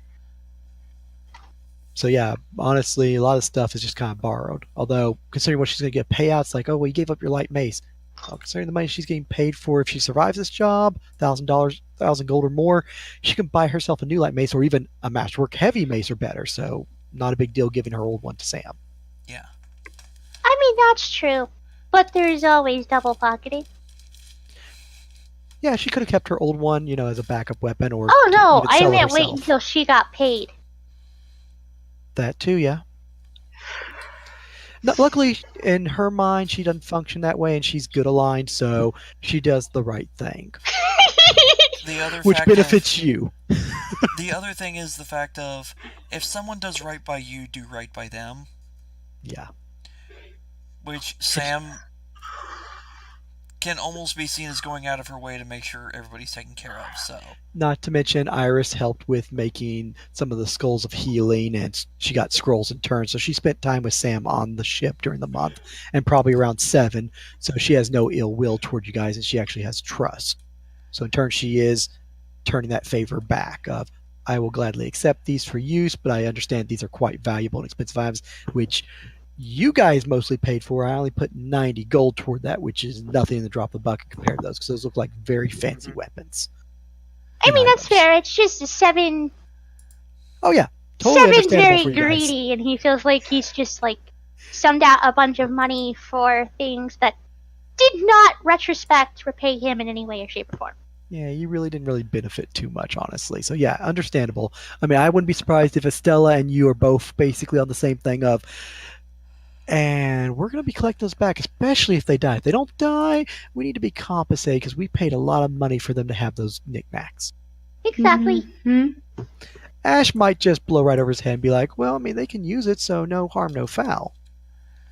Yeah, but they're dead. They don't need it. Well, if they live through this. If they die, Well, if they then- live through it, Seven's obviously winning a conversation, but at the same time, Ash is more or less chaotic good, whereas Seven, he's not. Yeah. Walter's not good aligned. Michael, Bill, maybe. Probably. Michael, I'm deciding to go off the deep end here. I'm taking a 4th magic missile wand. Oh god. I'm Okay. moving the True Death Crystal from the katana over to the halberd. Okay. I'm putting one of the magic missile wands in the halberd. Okay, still having the Eternal Wand at the side. 10 uses are more useful than 2. I also don't have to return the Eternal. Yeah. That one's keepable. I'll burn through the expendables first. Also fair. Alright, and putting the gemstone into that, so you are covered. Yep. Two-handed weapon. I'm having No problem for to you. remove the shield, which I'll check and see if Mr. Merchant Dude is still available for doing deals. You'll go over to the house, open the door. Knock on the door. Knock on the door, no answer. Open the door. Still quite creaky and everything. You open it, and he's gone. Table was flipped over. There's a hole in the ground, which looks to be about 4 feet deep. Also, what looks to be iron plating about a foot thick, which was like a large panel laid on top of what looks like a metal box on the ground. Almost like kind of a future present / hide this well. And the gold box was inside of that hole, inside of that iron box, buried beneath this house. The other thing is the thickness of that iron box. It'll block detect magic, won't it? It would have, yeah. And he removed that plating himself. Oh Well, my he may have God. had the other adventurers help him, and then they got swarmed and they were defending the house. Who knows? Yeah, Otherwise, but maybe still. he did flip that himself. But when you guys showed up, the table was flipped over the hole. The lid was inside the hole, as was the chest. Afterwards, he went back, slid the table aside, pulled the box out, and then next the door closed. Now he's gone, and so is the chest.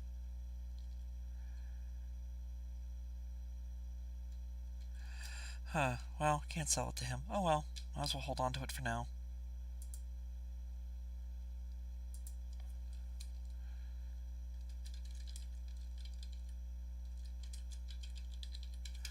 Of course, it's a No. single room, and the hole is out the back side up at the top, though. So if he would have exited, Iris would have seen him. As would you have. That's probably not how he left. Probably not. He probably teleported. Maybe.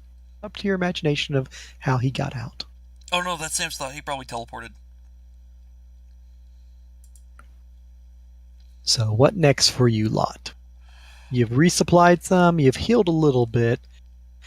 You're only an hour now, close to basically an hour and like 35 to an hour 40 into your trek. And with the 40-minute downtime, leaves you really only an hour into a 2-day trek to the temple. And now we're fully restocked for the most part. Well- Check everybody, make sure everybody's healed up. Yeah. If people are not, there's a crate with some potions in it still. Michael, Which Yes, Sam's gonna use next. another one of. speaking of healing everybody up, I can see all of the NPC's health bars except for Walter's. Walter hasn't been injured, so thus I haven't put his life on the bar yet. Okay, Because originally just making sure. The only one was Can we get Bill. I another added potion? Iris because she got so beat up and her life became visible when she was missing. So that's the only reason why Walters isn't showing. Fair enough. I didn't know if it was a glitch or something. No, it isn't. It's more of because people got messed up pretty bad. Yeah, I wasn't really gonna put. I mean, you guys have been with Bill for a long time and had him in other fights, so you've seen his life yo-yo, especially due to unconscious and everything. So his has been listed for a while. Iris became listed because, well, she hit the dirt. If Walter starts taking damage, I'll list his life and how injured he is for people to know. Okay, he's spitting up blood. He's like very low on life. He probably needs to take some healing potions. Medic! I ain't no medic. No. Anyone capable of, though. I think some of you got some blessed bandages and definitely have potions and wands and other stuff now, so everyone can do a makeshift medic work. Yeah. So I assume you guys will prepare yourselves, grab what you need, probably drink some water, maybe grab a trail ration or two to munch on real quick so you don't have to deplete your supplies, and then Correct. head off. Yep. Everybody's got food for several days, right? I mean, Yes. 7 would have gotten into the trail rations. Well, it's probably about noontime. You guys have spent an hour and a half already, so grabbing a snack Yep.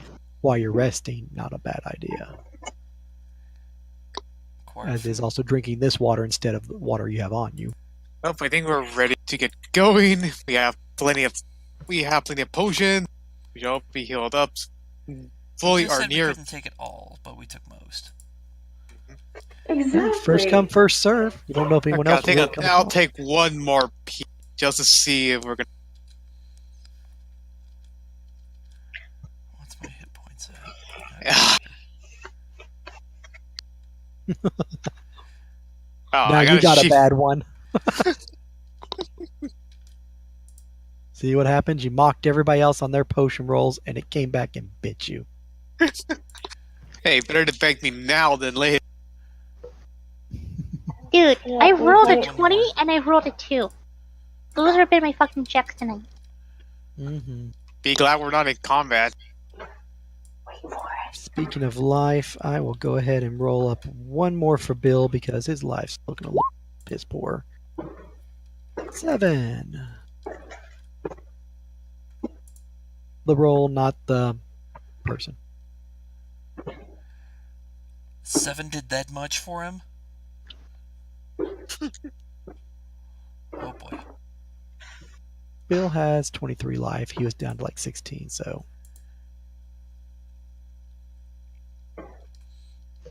Alright. Alright, and then we'll just slide you guys back over and into a walking formation or whatever as needed. Right in the center. Where'd my character go? Go off the page or something. There you are again.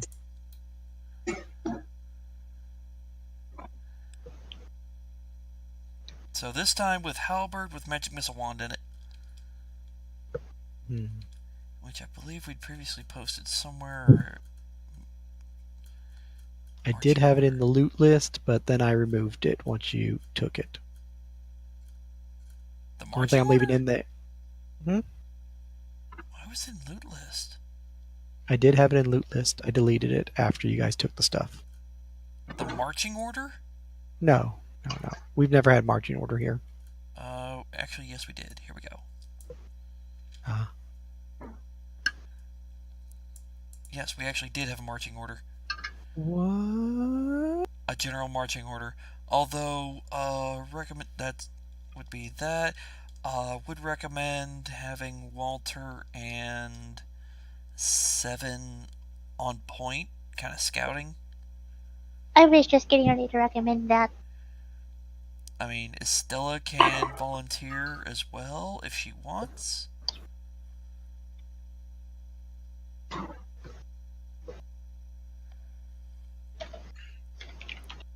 But I'm willing to bet like a few 100 feet out.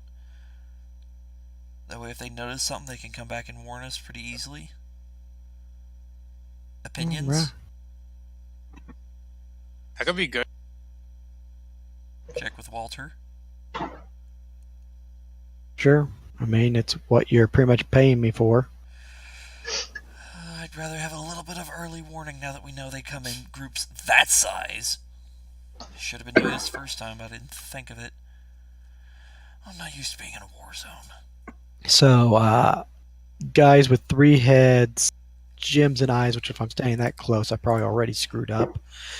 Large amounts of light and really dark, creepy feeling areas. Yeah. What I heard. Is that correct? Avoid those with glimmering eyes on the battlefield. It will not end well. Do not tarry in places dark and wanted. Will have a creepy feeling. Avoid places dark at night, as things will move about in the night. Avoid those who are lords of the dead and carry 3 heads. That's what I remember him saying. We were told to avoid the darkness, and we were told to avoid the light. What can we? Well, Well, avoid moving lights. So In basically, large if you in large numbers, so maybe torch lights or undead with dancing lights at night, maybe will-o-wisp. Probably will-o-wisp. And then areas that are unnaturally dark probably is what he meant and have a creepy vibe. So possibly some kind of planar connection or just basically being near undead hiding in shadows. Magical darkness. That too. Either way, things to keep in mind. Alright, so Walter will be up there on point with Estella. 7. Lydia hasn't said anything, so I'm assuming she's going to be with the group.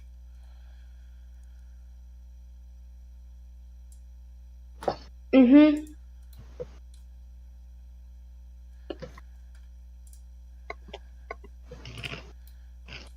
And average distance, they'll be ahead of you lot.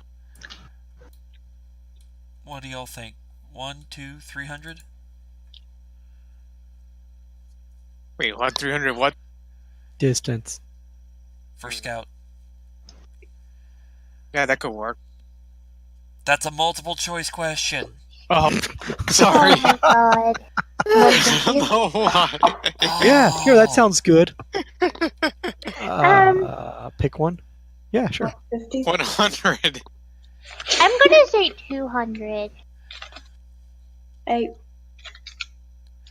Do you want... Actually, here's an idea. Do you want 7 to be like at the 300 mark and then Walter at the 200?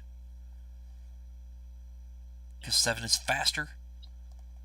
Yeah, that'll probably be best. Yeah, that does 2's sound at good. a run, This that's time. quadruple movement. 7 is speed of 50. 7 can clear 200 feet in 1 round. If he has to. Walter only has a speed of 30. Yeah. Which means in 2 rounds, both of them can make it back to the group without issue. If they have to run like hell. Get to the plane. What? Sorry. Wrong thing. Yeah. So if 7 notices something early, 7 goes back to Walter. Make sure he's looking at it. Edge of the board is 200. Walter's at a 100 mark, and then there's you guys back there. Although technically Walter's at a 200 mark, and We'll assume double distance. then she's at 3 or 400. She'll be at 3. 300. So he's at 100 from you, and she's at 3. Or he's Yeah. at 200, she's at 3. He's at 2, she's at 3. Okay. Alrighty. You should So- probably put that in Scouts, notes. probably.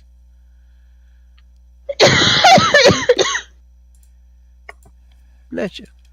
Thank you. Here we go. Switch that to white. And make that 22.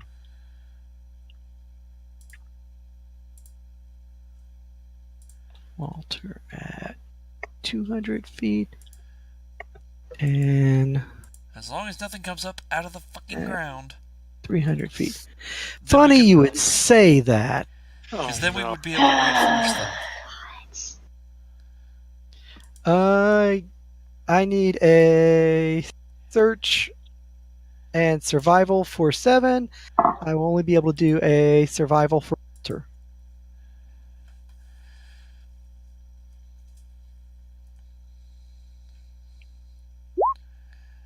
Wonderful.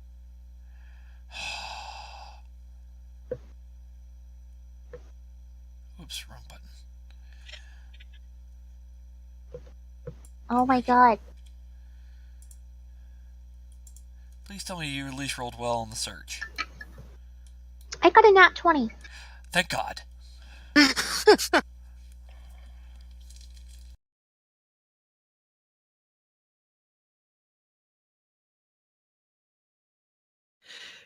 Well, I mean, that does help you out. Survival, nothing special. Pretty much 10 or higher, even 8 or higher, and you'd be fine to basically not do anything stupid, like find some poisonous plants or go for any pit holes or get off track. So it's like, rough terrain, okay, a little bit less terrain, not as many dead bodies or broken weapons to step on and stab your feet. Okay, poisonous plants, okay, let's go around. Nice clear path, they're falling behind us, okay, good. Search check. You guys are walking across battlefield over to your left as you leave the town, continuing on past all dead bodies. You then come across a little skirmish area where there's like burnt marks on the ground, seems somewhat fresh from probably alchemist fires and torches. Also, there's arrows, looks like it's guild equipment, and several smashed skeletons. And then moving along further, you then come across some brushes. You choose to go around the brushes as they're like razor sharp, even though they look dead. So it looks like tumbleweeds. I have. Going through them would shred you. Well, anyone but 7. 7's gonna go through them, okay? Yeah, of course you would. Got to use that class feature when you can, right? Exactly! Walter will go around. And we'll stick to the main path as you'll basically skirt it and occasionally duck in and go through it with ease. At which point you'll come to a large open area with craters and just basically flat dirt. And it looks like a battlefield happened. There's dead remains, scattered skeleton bits, looks like destroyed war machines. It's just wreckage everywhere. Problem arises when you get halfway through it and you notice a sign laying down next to a large crater. 7 will flip over the sign. It's in common, though it's poorly written, but you definitely recognize skull and crossbones and basically the words warning. As that puts a little bit of terror into your mind, and you see a large catapult as a piece of it like falls off, hits the ground, and then explodes upon hitting the ground. At which point you realize you just walked into probably a minefield. As Walter's walking up and then he sees that explosion, he just freezes immediately. Trap spot, trap spot, trap spot, rogue time! You mean a thing that he doesn't have? It's The at ones that with trap, time anti-trapper in the back. It's also at that time you hear skittering sounds and bursting out of the ground. Damn it. You have your little tunnel dog rat things. Oh, not skellies.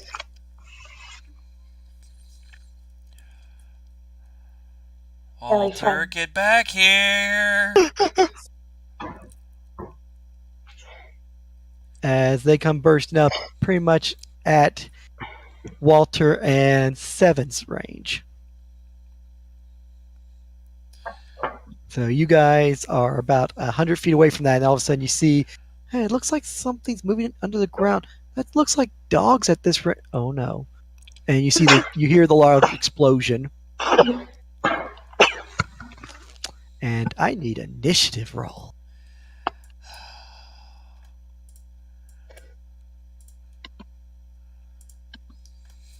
I rolled Uh-oh. I did not mean to do that. Sam's gonna yell out to Walter, "You might want to get back here!" You think?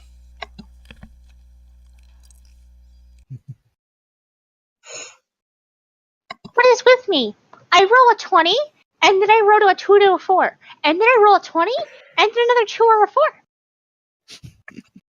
You like your 2s and your 4s. Apparently.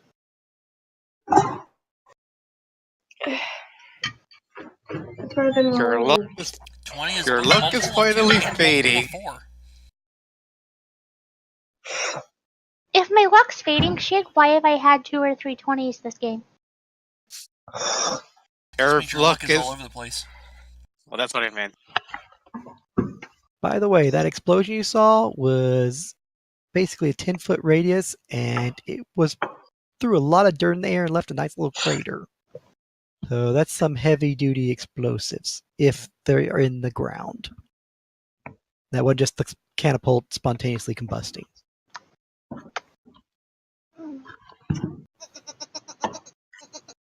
And where was this, Michael? Can you put like a little kaboom marker on the map? To represent where the catapult went kablooey. And mine. Fair enough. Because I need to know what type of situation 7's in and if he can move. Yeah. So we have the catapult right here.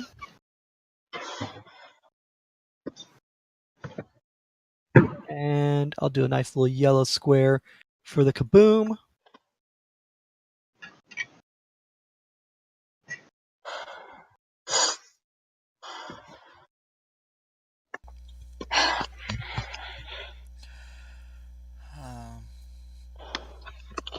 So I'm probably going to be in and out due to Wi-Fi being terrible.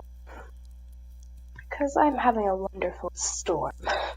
Oh, wonderful. Yep. So forgive me if I got... Wait, what?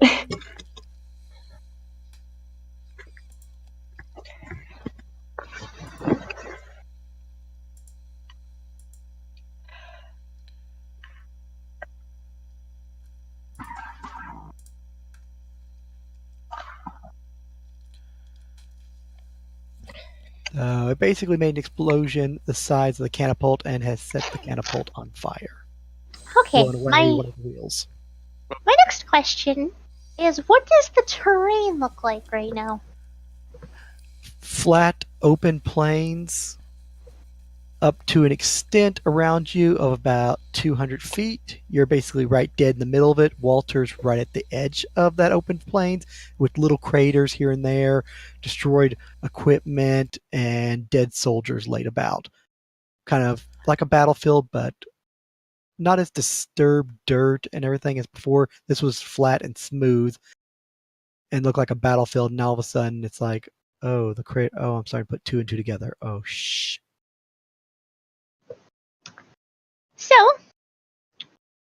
my next question, is it possible for 7 to retrace his steps backwards without getting into combat with what's chasing after him? Where the bad guys are is where the bad guys are, where they popped up, and you would have to roll a wisdom check every, let's say, set of movement. So your movement's 50. Every 50 feet you move, you'll have to make a wisdom check to make sure you're tracing your steps back appropriately. If you fail, you may end up deviating off and thus may or may not trigger a kablooey. On the same thing, the enemies also showed up inside the minefield area, probably to eat dead bodies and otherwise had their nest down below it. So they quite easily could run across one of these traps and blow themselves and maybe you up with them. Just what we need, suicide bombers. Okay, this is exactly what I'm going to do, and this is going to be total defense. I'm just going to wait this shitstorm out. I mean, if he moves, there's a problem stepping on a trap, and then he's going to be eaten by the things eating the dead people. Pretty much. So we got the initiative order. So starting off with Doggo. Yeah, Twitch, total defense. All right, next over to Iris. As she looks at the group, what was the What are we going to do? As she sees the creatures. Move up and let's cover Walter so he can get back here. 5, 10, Man, I wish we had telepathic link. double movement. Boop, boop, boop, boop, boop. Ash's turn. Iris goes running past Ash. I go and follow her. Draws weapon, of course. Yeah, my weapon's already been drawn and has a gem in it. So go over here. I can only go to 30, so yeah, that's like I can go up to here. Well, you And have that's the end of my weapons. turn. All right. Brenham is not here, so we'll tip him off. Walter's turn. He is going to see those nasties, and Dog's up there. Dog's kind of important. Knows the idiots will probably run up to go save the dog, get themselves blown up. As far as he can tell, he's either a few feet into the explosion or right at the edge of this hellstorm. So he's not going to move, but he is going to kill the carcass eater, ideally right in front of the path for Seven to possibly run back. If it was a straight line, then again, she did deviate off it into the bushes, then come back up, cross up. What? Well, I guess that's the dog's problem. He's not going to try to figure it out. But try to clear us a path at the very least, which 6. It's outside of range, so we'll hit it, but not kill it, unfortunately. And Beastie will have to make a save. We'll make save, so no. Actually, it's not dead, so it wouldn't have to make a save, so it just gets hurt. Okay, almost killed it with the bow. Staying put. Bill's turn.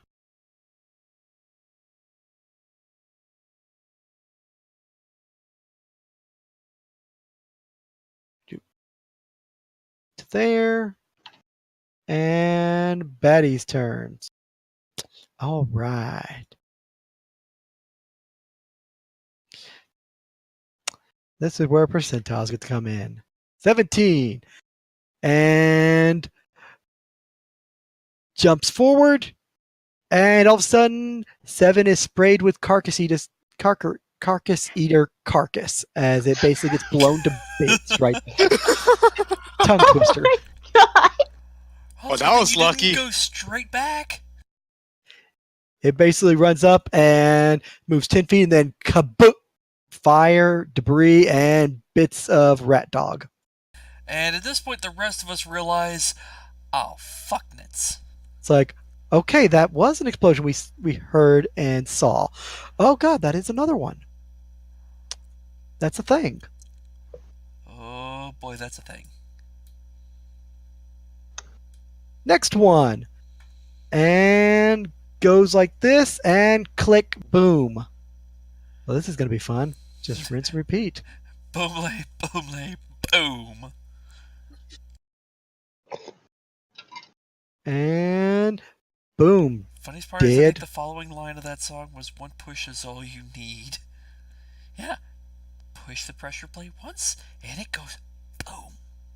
All right. Shall we keep going? Yes, I like these odds so far.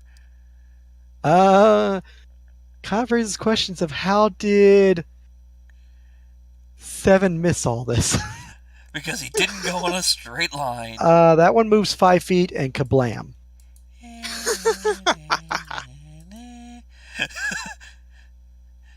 I mean, we did say 7 wandered around.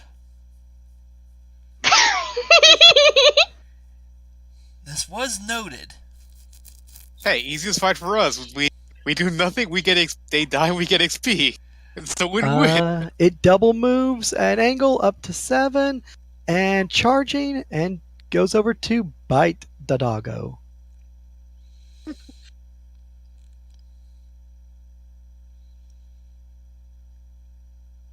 Nine. No. No. All right. 9? Nope. 9. 9? 9? 84, so nothing.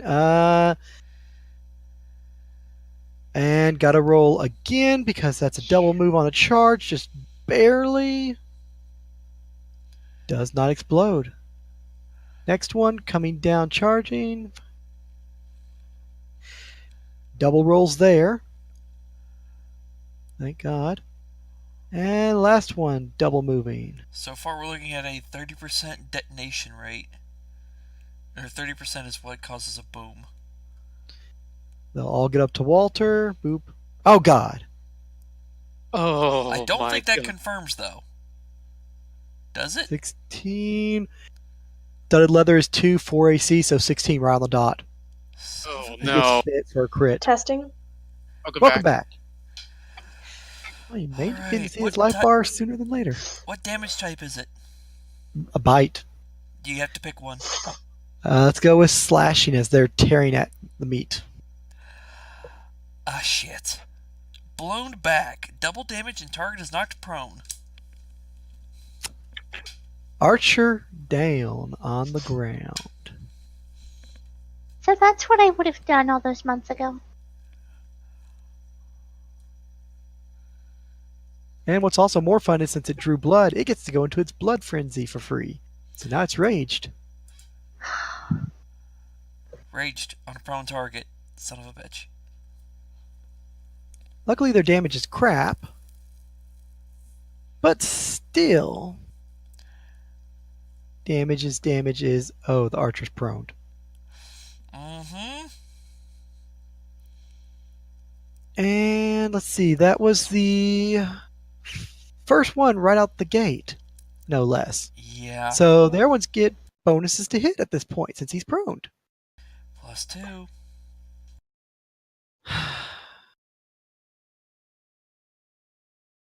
Help is on the way.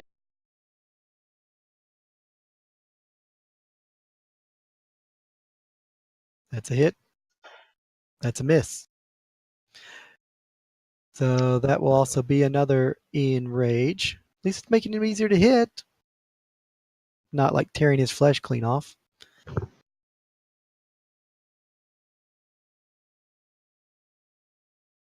One damage. Those are the kind of rolls I like seeing on damage, Michael. 0.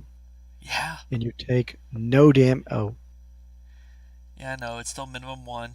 Which if he had DR1 would be, I take nothing, bitch. Yep. Alrighty, and then we have the 4 down south, because that's not all the buggers, so... Do we get more booms? Oh god, yes. And... Everybody loves explosions. And you guys thought you were going to have a boring night. We got So we reached the... So what you're saying is we reached the Michael Bay portion of the level. Of this zone, yeah, I think we did. Explosions You know what, everywhere. This game isn't exciting enough. We need more explosions. I don't know, Mr. Bay. More explosions! There's another one! Make sure you put Megan Fox in there. Why? I said so. We have to have the tits in somehow. I mean, Seven can give you tits. So can Estella. But she's a prune!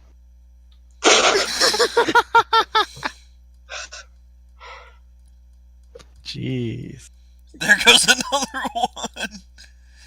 Making up for all those high rolls earlier, Michael.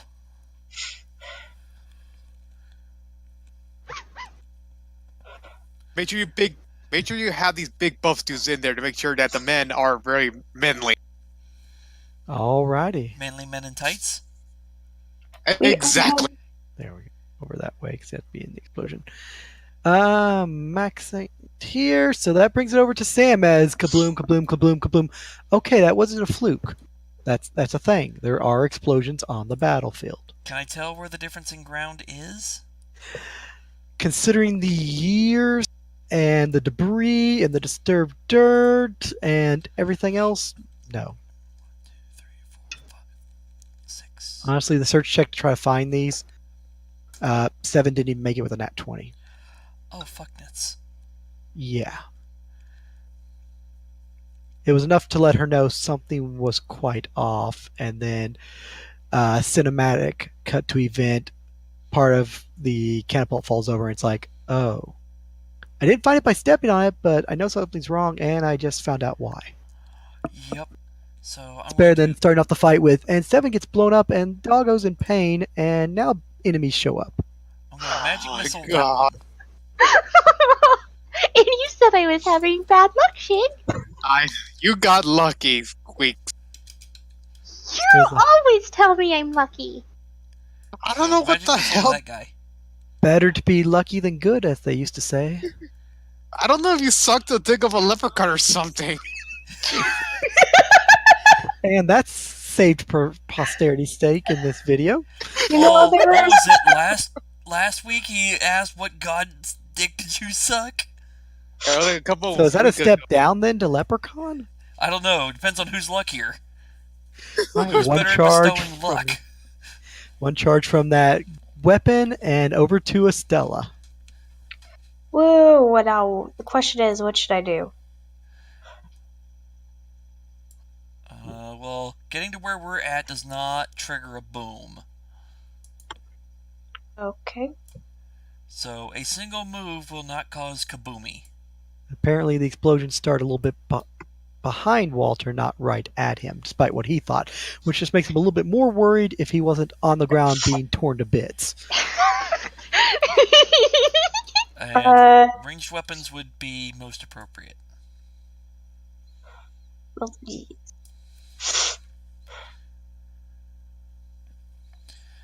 fuck it. It's only like, what? -2? For what? Every range increment. So if you have a 30-foot range and you're throwing at 65, that's a -4. Short bow. Short Within bow range. is 80 foot, so no negative. Oh. Move, pull out short bow, aim, and fire. Poing. With very good accuracy, Smack. That one. although it doesn't apply Weapon strength damage. to damage, That's still a 6 on a d6. so that'd be a 6. Which you have point blank, right? Although you're outside of 30 feet. Never mind, sorry. So still, that's 6 points of damage, which leaves it at 1 life, because they have 7. Which may be why this fight's going so well for 7, is these bad guys have 7 life. So lucky 7. Speaking of luck, 7, you're up. Doggo go. Doggo bite. We're fighting defensively. Okay.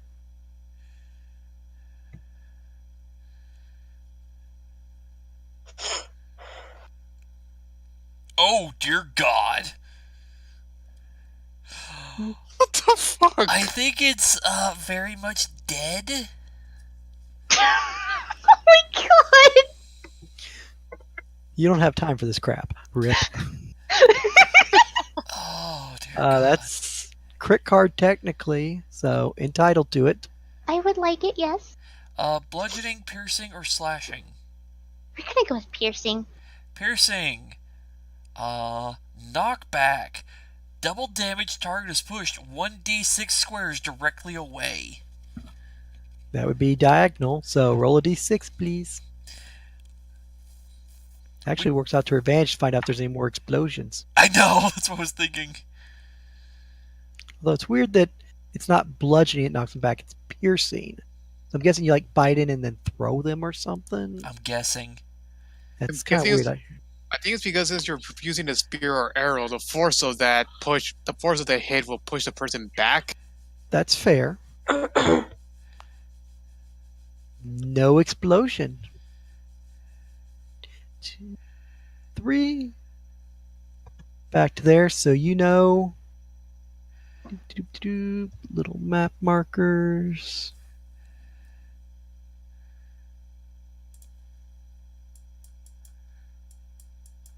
Oh, okay. I That straddled works legs. entirely well too. It's like we're gonna start doing Minesweeper here. Then you can redo the X. Even though I absolutely and- sucked at Minesweeper. And then technically where the creature is also a safe square. So yay! Worry about that when he's actually, dead.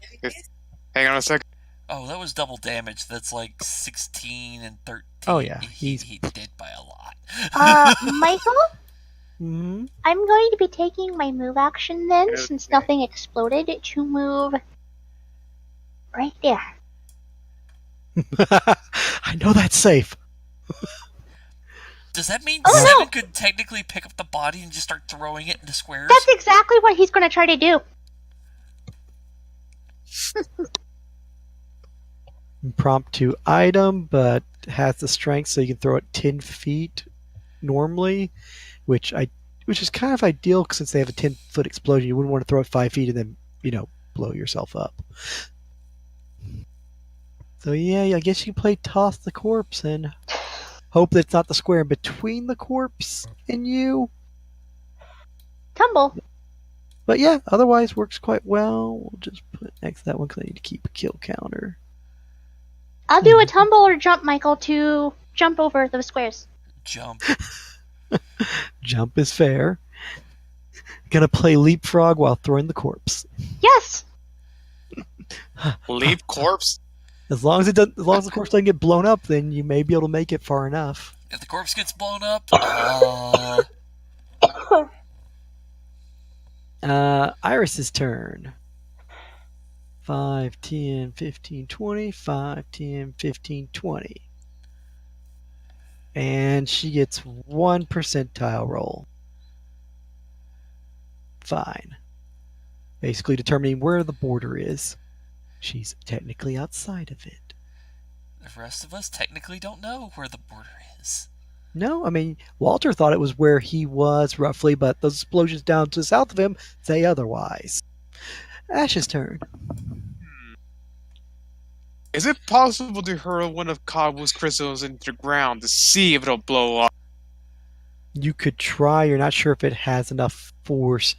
If it's pressure sensitive, if it's magical detection of life energy, if it's racial, you don't have the knowledge trap, so you're just going off of sheer hope.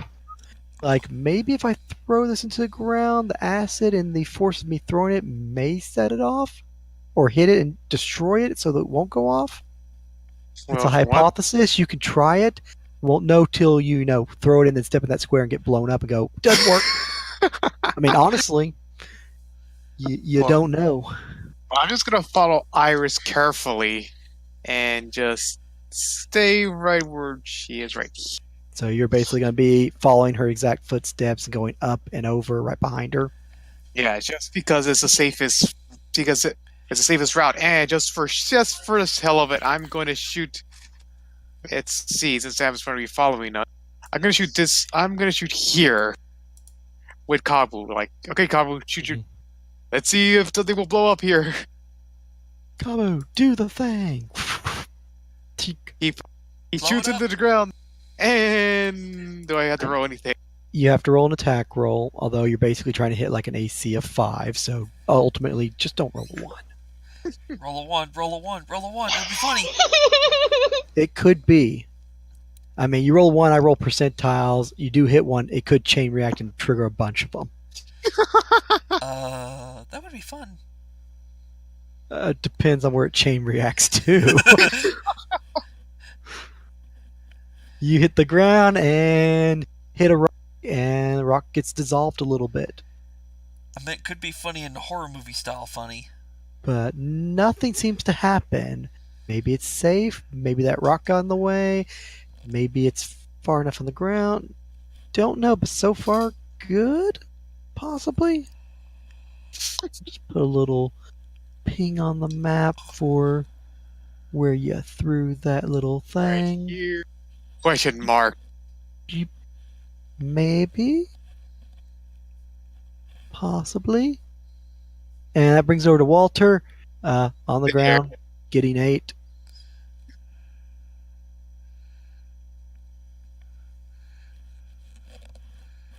What's he gonna do? Move action, draw dagger, stab, Stab the wounded one? pretty much. Not as good with dagger, but Something is something is. That's something. Maybe not as good with dagger. Okay, maybe he's just, a badass ranger. Maybe he needs to become a rogue. We could always use more. I don't know. I had 3 in the party, dude. Can you ever have too many rogues? Yes. Yes, you can. Apparently someone thinks so. Okay, Bill. Bill will basically take a step forward and keep heading straight. Okay. That would be 30, 25, 30. I don't know what his speed is. Or is it He just has a step? He has 20, so he's gonna move up 40. And I get to roll percentiles. Dear God, Bill, don't die by landmine. Where does he find it? Second set. So D4 beyond the 20. 4, right where he ended. Alright, click. Guys, Don't move. boom. God damn it. Did he start a chain reaction? Much And damage. it goes right there. He is entitled to a reflex.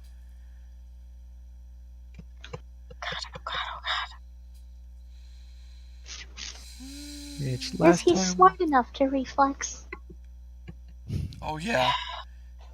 well, thankfully, he has levels in Ranger, which last time did help out with his saving throws, if I recall, because Rangers do have Dex. They have dex. I think they get a bonus to reflex. Sorry, not Dex. Does have reflex and fort is high from them, which thankfully, so He's a ranger that uses a spear? his primary's fighter. Okay. Make more sense. Yes.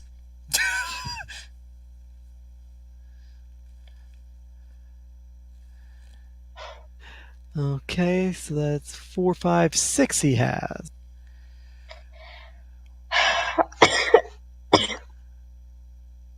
Roll high, your precious boy gets blown away.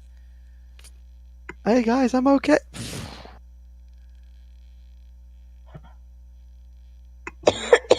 Wow, he made it right on the dot. Oh my god. Hey, that's all you need. All you need is God? Yes. Oh, you And he need takes save. half of 19. 9. 9 That's a damage. 5d6. So that is 9 he just took as he basically gets exploded. Yeah, that's above average on damage, too. Alright. After this, Rogue is going to map out the mines. We'll try to map out mines. Ow!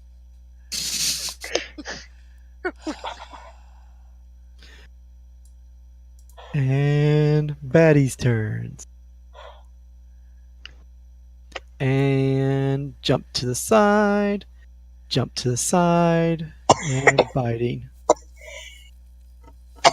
Because, happy-go-lucky berserkers.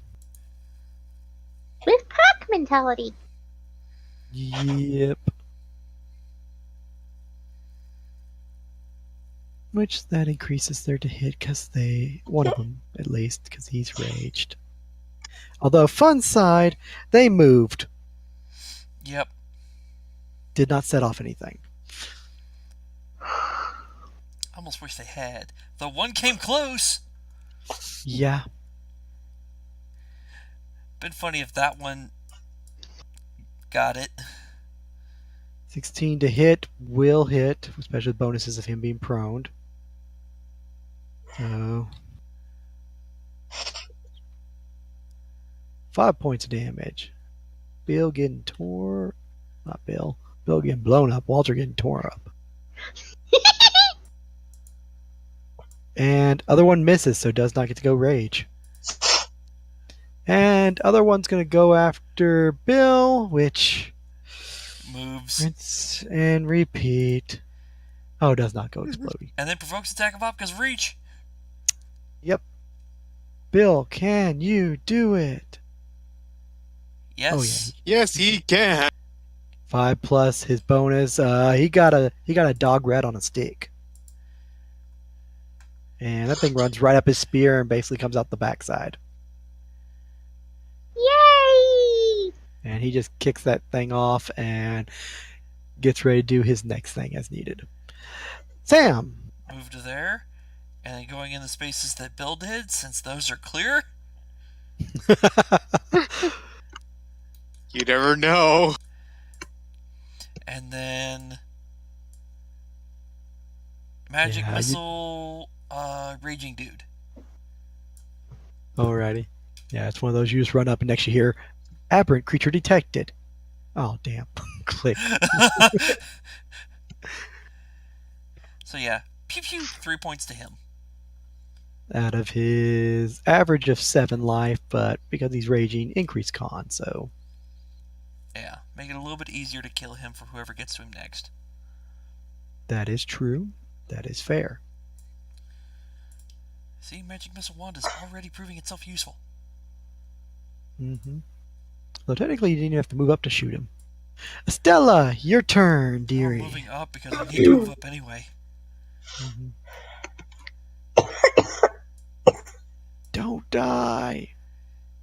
If you move this way, you no set off mine. Alright.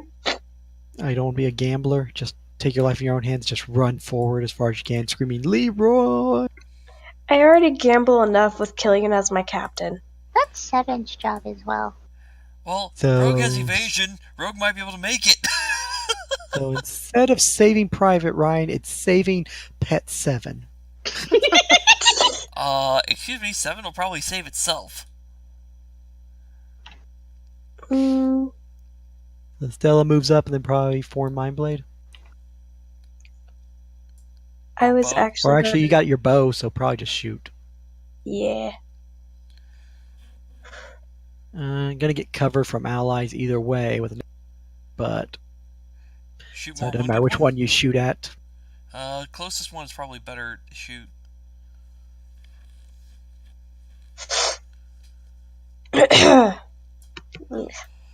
Let's try and not die today. Arrow. That's Shig's job. He's done well so far. Not dead yet. Dead yet? That will be a miss, unfortunately. Alright. 7. Your turn. Move action, pick up corpse. Standard action, hurl corpse 10 feet. Yes. Where are you tossing it to? We're tossing it right there. Alright. Making a mark. If it's safe, I'll complete the mark. If it's not safe, well, Michael knows where the boom is. Oh, here. I just got a dead corpse, so we can just put the corpse on the battlefield. And I will actually change it over to 7. So 7 can move it. Yay! That way you can place it where you want it. You don't have to ask me or ping the map or nothing. Okay, thank you. Just makes it easier that way. I mean, yeah, you could put little marks on the map too, but if it's a corpse, it's a corpse. It matters if it gets blown to bits. 2! Kablamo. Well, that was short-lived. Here's a corpse. Never mind. Toss! Boom! And right there in front of your face. Okay, I'll just Okay, take that's a that bad- corpse. Hey, at least you That's now a- have a spot where you know there isn't a bomb. Well, sorry, That you is didn't get to true. play with that for long. Okay. Iris's turn. It was a good idea. Iris now knows explosion's close. Yeah, because you guys are 200 feet away from Walter, which basically you're moving up 100 feet. So technically, when you get to him, I'll just have to back you up 100 more feet, and then you'll be 100 feet away from him. Yeah. Still in range of magic missile because it's range of long, so 400. 100 feet plus 10 per, so it should be 110. So technically, I think we were shooting you outside of range. Oh well. I thought it started at. I thought medium starts at 100 and then goes up for 10 That's feet. what I thought. Hold on. Maybe longer. Anyway, It's not my turn, so I can check. yeah. Iris, 5, 10, 15, 20, 25, 30. Long has the reach as far as 400 feet plus 40 per caster level. So 440. So yeah, you could do it from downtown. You could basically shoot 7 from where you are. I'm not shooting 7. All right, so Iris makes it to there, which means she's now 100 feet away from Walter, technically. And I get to roll for her. Wow, he was 100 35. feet inside the detonation zone? Yeah, Oof. Oof. I know. That's why Walter's like, okay, I may be at the edge of it. And then he sees those explosions around him. He's like, oh dear God, how did I make it this far? And then looks back and sees, boom, as Bill finds one. He's like, oh, for fuck's sake. How in the hell did Seven and Walter get so far? I know, that's Walter's thought. They're just good at it. It's like, and how did I? Jeez. 100 feet, so gotta move her back to there at the starting point. So now she's only 100 feet away from Walter. Which, if we all filter in behind her, we're golden. Yeah, she would do a run mechanic, but a little bit of caution by just double moving. Yeah, because we don't know if there's more of those fuckers. Ash's turn. So we're not really this far right here. We had to. Yeah, you're basically 140 from the nearest carcass creature. Yeah, I'm just you're- Yeah, okay. Don't move behind Iris. Yep. Does that mean that Seven's 300 feet inside of a landmine field? 250, 300, roughly. Well, they were 100 feet away from Walter. So if Walter's about, let's see where that explosion with Bill was, that puts Walter 135. 135. So at least that means you're at 235 feet at least within the mind. Holy shit. Yeah. Okay, that's the end of my turn. Gone. So you just keep it up. Technically, you move faster than Iris, so you could go in front of her if you really wanted, but you're just going to fall behind her. Let's see how this. She moves at 20, so she's moving 40. You could technically move at 60 double moving, so you could Okay. be moving in front of her if you really wanted. I'll by go 20 in. feet. I'll go right here. Okay. Roll in percentiles for you. Good. Walter's turn. Gonna stab him some critter. Dear God, man. I am the bestest at every weapon I wield, so I cannot get below an 18. Like, ever. You say that, now you're going to roll low. I'll actually start rolling chain crits or something. Bill's turn. 5, 10, 15, 20. Follow 5, behind 10, Iris. 15. Which point he stops at 20 mark. 5, 10, 15. Then 5, 10, 15, 20. Which puts him right behind Iris, although he does have to roll 1 because he walked forward. As soon as Sam saw that, it was like, behind Iris. All right. Carcasses. Missed by 1, although he is prone, so it does get bonus, so it does hit. Takes 4 more. Getting chewed the F up. And other one with flank. That's a hit, and that will result in rage. Although luckily it doesn't affect that attack right then and there. And 4. Ouch. This guy's taking 19 damage. Haven't been able to get to him yet. But I keep lobbing magic missiles. Sam, your turn. We're just going to magic missile the thing to start. The one that's already wounded. 4 points. That guy. We'll kill it. And I assume you'll follow Bill's moronic path of going through the explosion area first and then up and over. Now that I have a clear path that can get me into where Iris was, yeah. Although I'm only single moving, so that'll put me there. Okie doke, you move yourself up to there. Sorry. Because that And then once you get so you're 15 away, and then flip on around to right where Bill is. Yep. Okie dokie. I only did single move, that's as far as I can get. Stella! Although Estella can do long range shots since now there's nobody in the way. Pew, pew, pew. Take the shot and then move. Rolling so high, even with a negative, it doesn't matter. She has been, Right. yeah. Shit does. Of course, these things do have shit for AC, and of course, it being rage just makes that AC drop even more. 13 to hit? That will hit because its AC is like a 13 or less. That's a 4 on the dice.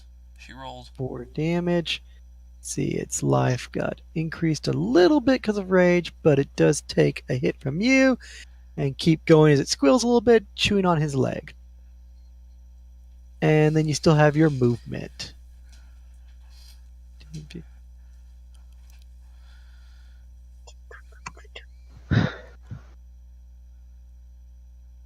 Right behind Sam. Mm-hmm. And Doggo. Let's play Minesweeper, as Adam put it. Well, you know of a spot where there is no more bomb? Found one. Better the corpse than me. Move there and then maybe jump to there? That's exactly what I'm doing.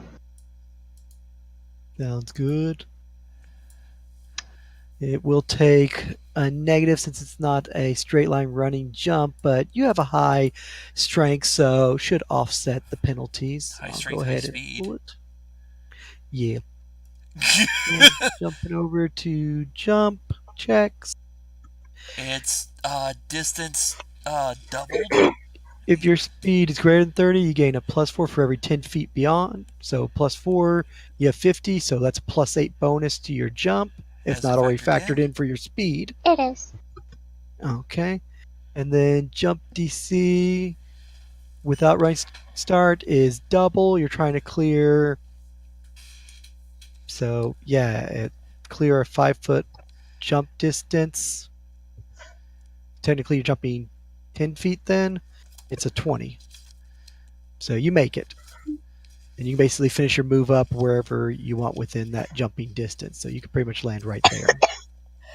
That's exactly where we're going. And jump up, walk into explosion, then jump on over, ditch, 10 feet. You made 15 feet. Boop. You move up. Alrighty. Oh well, just gotta do that at least one more time and then gotta clear, let's see where you were, to Walter. So yeah, basically to him is 100 feet ahead of him, and then you got another 130 feet out of the hell. Okay, I double checked.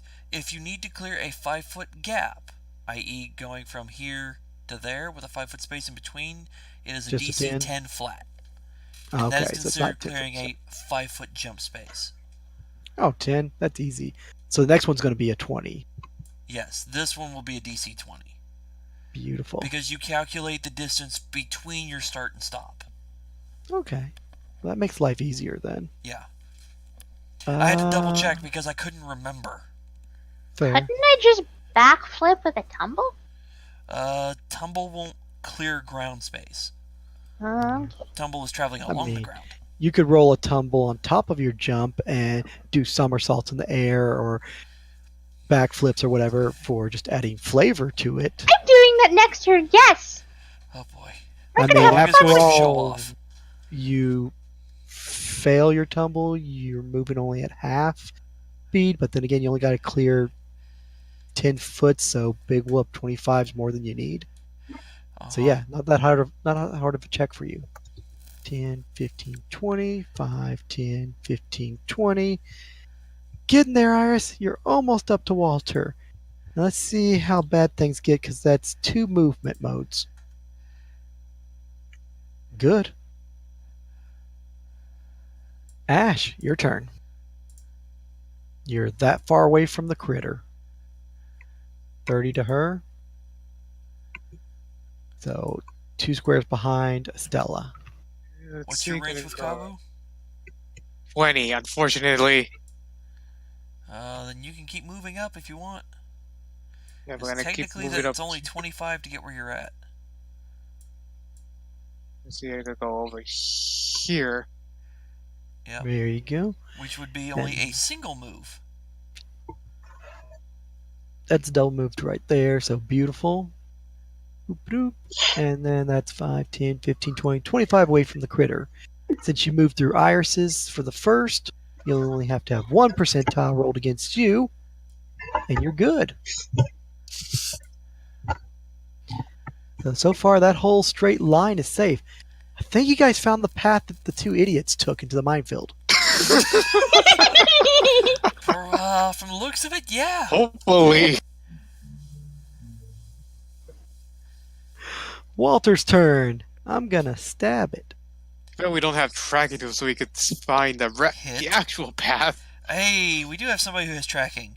They're in the minefield. I figured. Bill's turn. Be right back. Following the path. And Bill's a madman, just starts zigzagging across the battlefield. Oh, you son of a...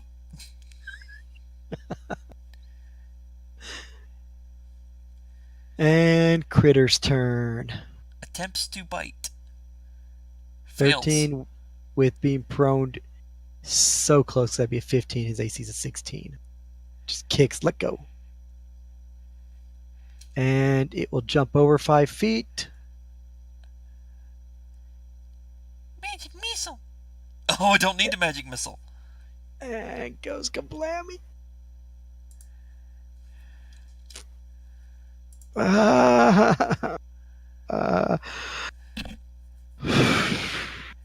50-50 odds. Not even. Crap.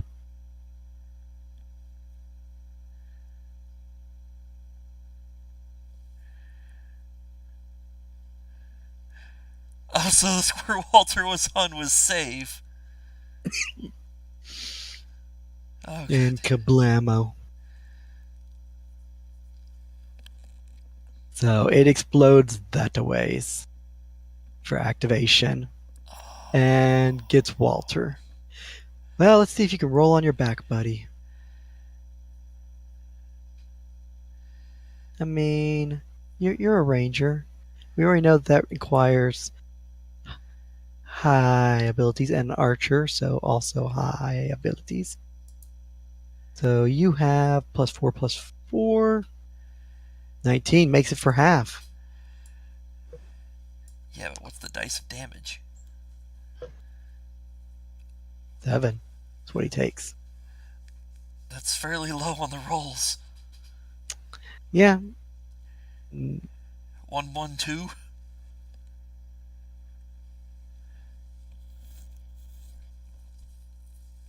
Average is 17, so yeah. I would be magic missiling, but I don't need to, so 1, 2, 3. Where's the 100-foot mark? There. Which puts me to there.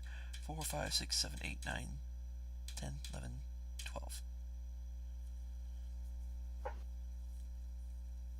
Let's see. Walter's life. Let's see where he stands, because he may need a life bar. Double moving. Actually,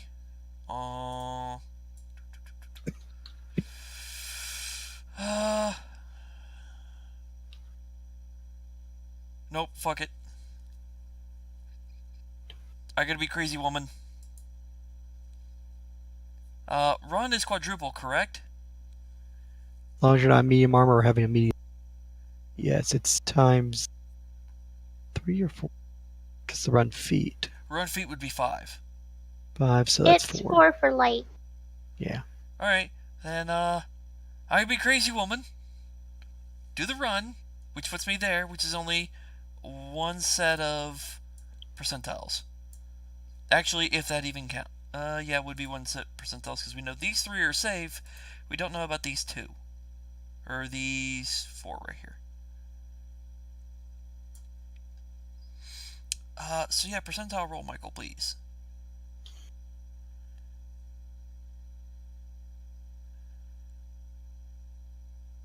Once you have his There life we bar. go. Oh wow, Get he's the- actually got a shit ton of HP. Actually, I was I'm back. keeping the red marker for how much damage he's taken, so I got flipped around because that's Oof. actually how little he has left. Oof! Oh my. He's sitting at 6 life. Oh, it's a good thing he made the fucking save. Yeah, he'd just Yeah, be I need bleeding your percentile out rolls for me. because you're running all the way up to there. Yes, we know these 3 spots are safe, but we don't know about these 4. Because let's see, because you had to go behind the group. Well, you can't run through party members. Aww. Just to well. let you know. Then all I can do is double move to there. Mm-hmm. It's basically explosion, and Walter's on the ground. Oh, looks like his arm's moving, and it's still attached, so he's alive for now. Estella's turn. Catching up to Sam. Double move probably. 5, 10, 15, 20, 25, 30, 35, 40, 45, 50, 55, 60. You get right behind Ash. Huh? Or side by side with Ash, right? No. Gotta she go was further behind back. Sam. Yeah, so let's see. Map goes right to Walter. So 100 feet be to there. So 15, 30. So up to 60. Yeah, so that would put her in Iris's square. So basically gotta be behind Bill. If you're doing the conga line. Fair enough. You don't have to roll. 7. Jump. Gotta make a 20 for a standing jump to your safety square. Safety square. My safety square.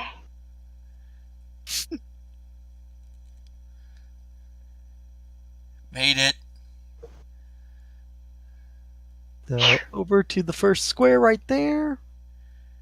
And then you still have the rest of your movement, 50 feet, to try to get to Walter among the unknown. Make a second jump. Still technically has 50 feet of movement. Another 20. So could jump down to the next square. A little bit closer. Made it, so wound up right there. 40 would And end then- right there. That'd be 15 feet if she's jumping that far. No, because you're covering a 10-foot gap. You count the distance between. Okay. Because I it guess, says yeah, if you're going trying to clear diagonal. a 5-foot gap, Boop. it's the DC 5 times 2. I was just thinking from corner to corner 10 feet, but technically corner to corner. That First way it's corner also 10 doesn't feet count. diagonal. So, yep, First corner doesn't count. good. Against So you are second corner does. stairs. You Getting just closer. got 40 feet between you and Walter. I can't jump that. Be a DC You could try. 90? On the plus side with your movement, it's only 1 percentile roll. You could try, you never know. It'll be one hell of a scene to see a dog jumping through an explosion. 10, 15, 20 with Iris going. And 1D 100. 75, all good. Trailblazing. Ash's turn. That literally must have been the path you guys took.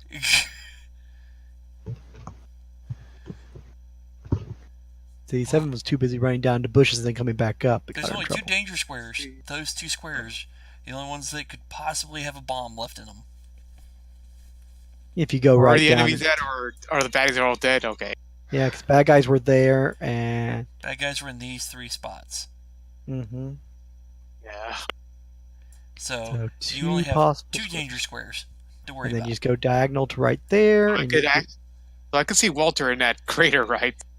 Yeah, he's on the ground, injured. What he's doing on his turn is grabbing a damn potion. Well, I just go over to him just to check up on him, to help him out. What took you so long?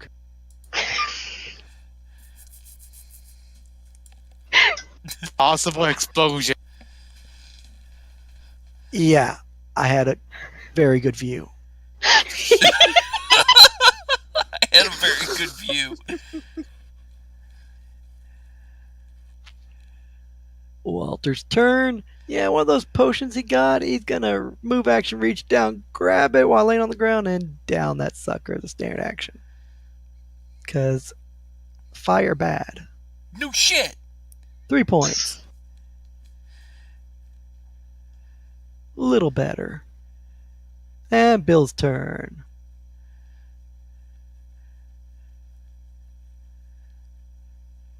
And baddies are dead. So honestly, we're out of combat with the groups falling. So Sam, your movement. Puts me to there. Last known safe square. Come on, boy, you can make it. Come on, 7. I don't say that shit.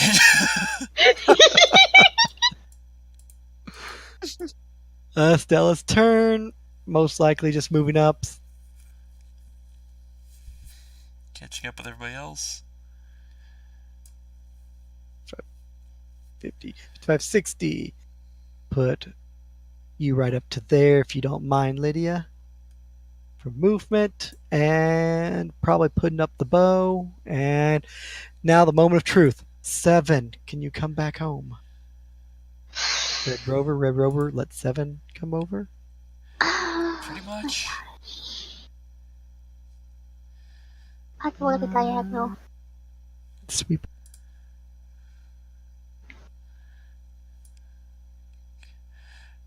Go straight up and across, or... Yeah, he's gonna do that.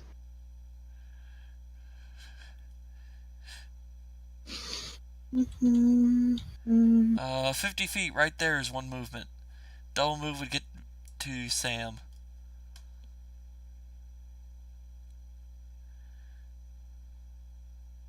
Okay, we're going to be doing that then, and then jumping.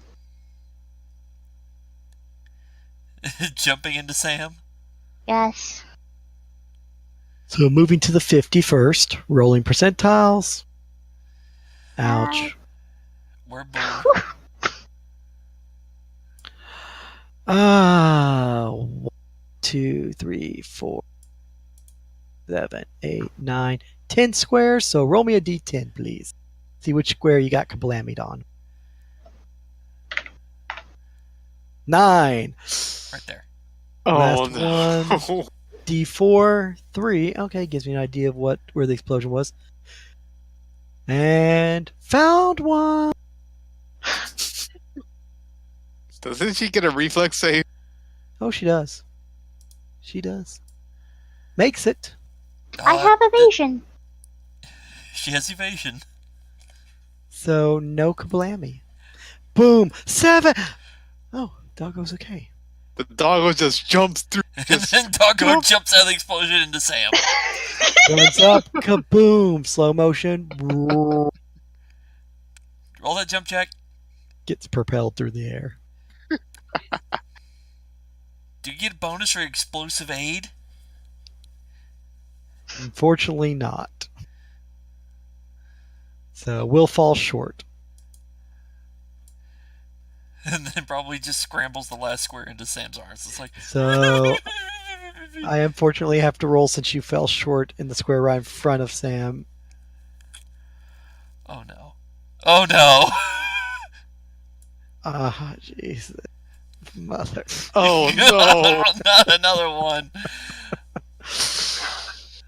Oh, you don't realize how close it was to not happening, but you made it right under the number for it to happen.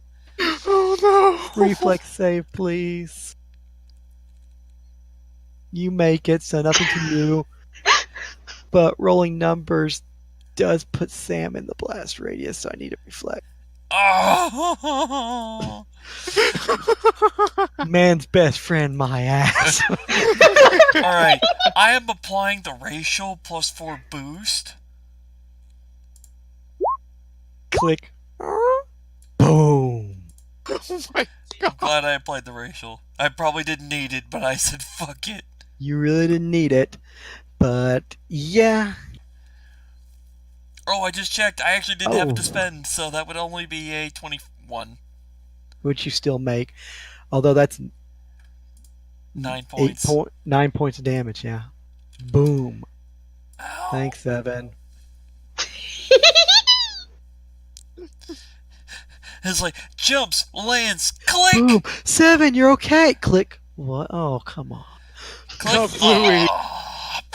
Which one of those, like, I knew I should have been standing 5 feet back. Hey,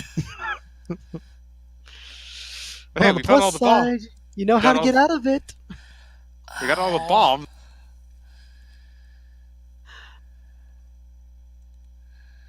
At which point, Iris will just get over and as Walter's reaching for an potion, she's like, wait. Schema. And she'll go ahead and use the schema. And that way he can heal up for 11. Which is better than a single potion. Michael, I'm going to do detect magic and sweep the entire fucking area. That's 60 foot. Nothing. Nothing at all. Nothing at all. Okay. That means this is alchemical.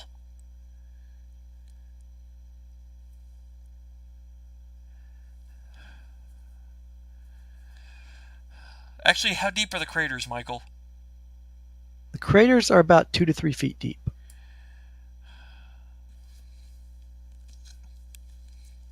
How much dirt does it take to block detect magic?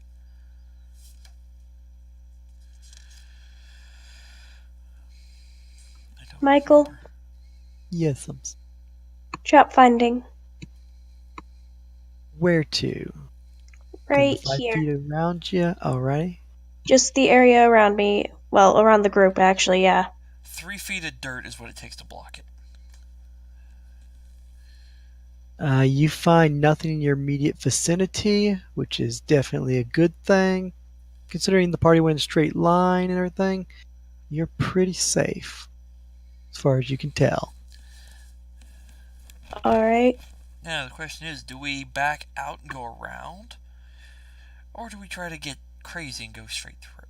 Personally, I'd say back out and go around. Well, right where you are at, you're already halfway. And you know how far 7 was, so if you can manage to do the jump checks like 7, probably better go around. It's like, it's just another 100 feet the other way, and 7 would have been out of it. Yeah, that's still 200 feet of bullshit.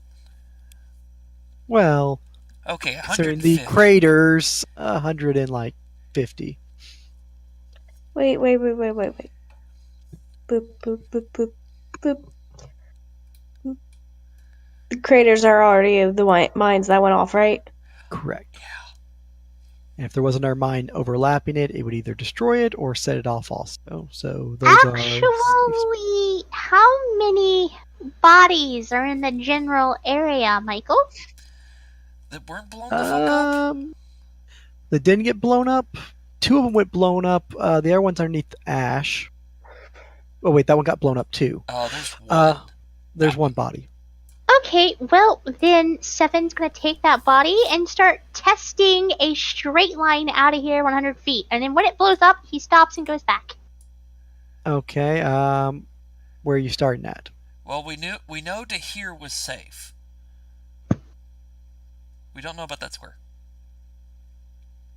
Then we would test that square right there.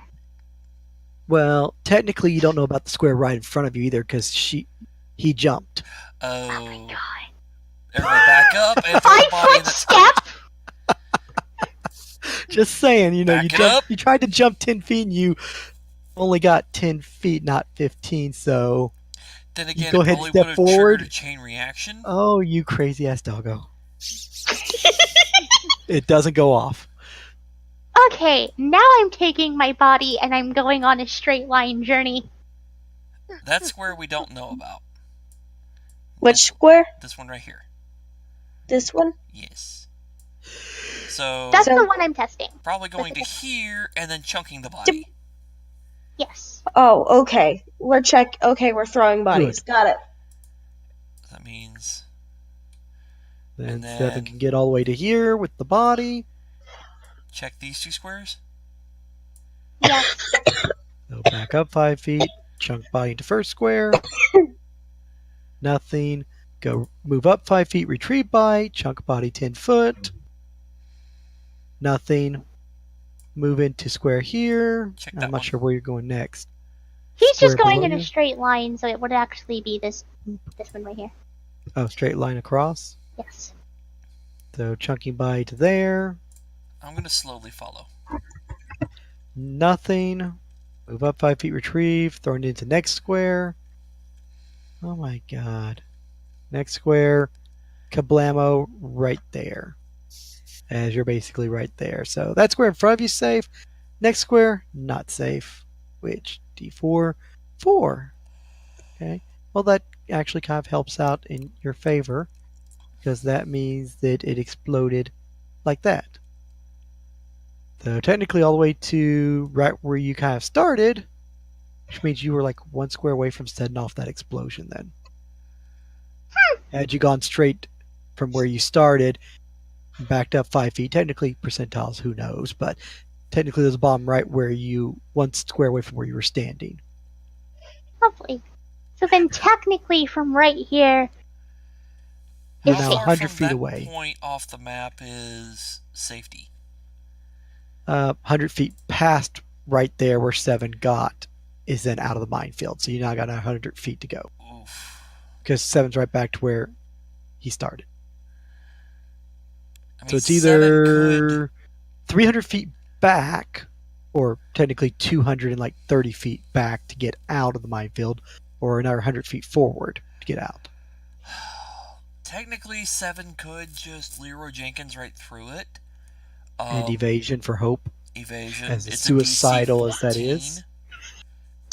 It's a DC 14 from what we've seen, because you said he made it exactly on a 14, and 7 has a Yep. plus 8. Mhm. And I can actually boost that by giving him a bonus to Dex. If you want to go through it like a crazy people, And I will You know ask what? 7 that one. 7 will do that if you can give him a bonus to Dex. Okay.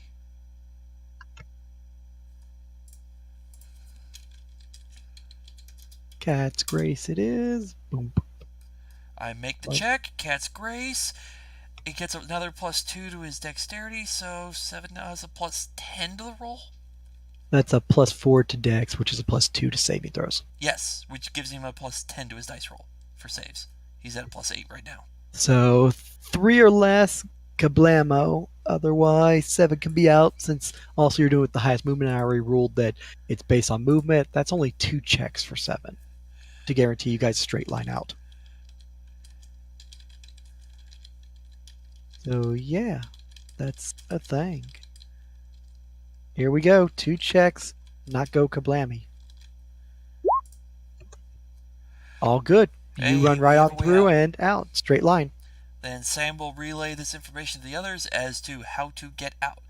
As she will go back, she will mark the ground as she goes, so they can see where.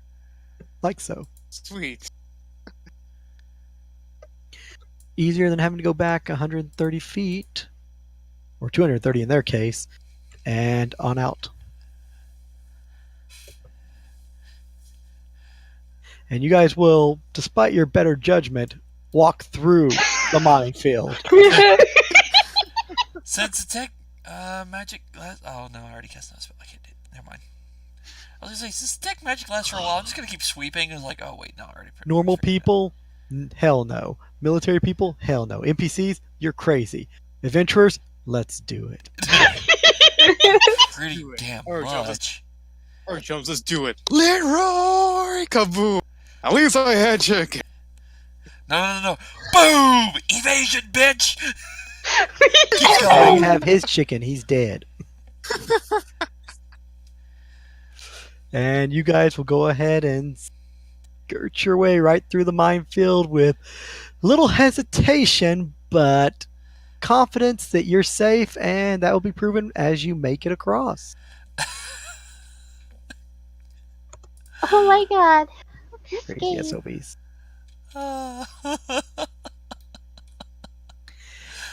And congratulations, you guys have spent pretty much an hour and 49 minutes on this hellish island and accomplished about an hour's worth of walking in a 2-day process required to reach the temple. And you've gone through one beach fight, 2 fights on land near town, outside town, and a minefield with dog rats. Hyena dog rats. And the worst part is, we still have to go into the center of the island. For your alternate alum-based mission. We're not gonna live. So this is a good He stopping technically point, said I he assume. provided it so we could accomplish the mission successfully. I have my doubts. Bad dice rolls can happen. And this is a fair stopping point right here with you guys getting Oh, through this mess. but still, for fuck's sake! I'm just going to put this here before we completely stop. Seven's going to have Sam draw out a fucking a map of which way to go through the minefield in case they have to come back. I will do this thing. You have the map provided by Alum of the locations in question, plus the little generalized map that you picked up at the base camp of where you're going. So you could use the back of either one or your own parchment to make notes on the map of where the minefield's located, and then, of course, how to proceed through it appropriately. I will mark the minefield on the map if the area is shown on one of the maps. Mark the Most of them minefield. are pretty far out, but it can notate roughly where it is. Yeah. And you have the catapult as a basis too, plus all the explosions to know when you get to the edge. Yeah. So it's like, So I will roughly mark out where the minefield is, and then on a separate piece of parchment, I will mark down basically where draw out the minefield and our path through it. which go ahead and burn a sheet of paper to do so. Done. And yeah. Question, because it wasn't really brought up, but I assume this is how it's done. The items that Alum gave, the map of where to go for the ritual, the locker, and then the second little chest with the doodads on it. I assume Estella's not carrying all those on her back or dragging them. That most likely Sam has them in the bag of holding. Alum gave us a bag of holding that had those in it, remember? Okay, just making sure. So that is on Estella then, and not Yeah. on Sam. I wasn't sure if you guys were doubling up or keeping stuff separate or what. Estella had the stuff from the Alum because he gave it to her. Because you guys voted leader. No, Oh, okay. it's because was Killian elected voted leader. himself leader, Yes. and Estella's his first mate, so Alum defaulted to that. Good If I remember enough. correctly. Alrighty. Map of minefield. What direction is this of that town? Were we going Base east? camp and all that. Huh? The base camp and all that other fun stuff. Yes.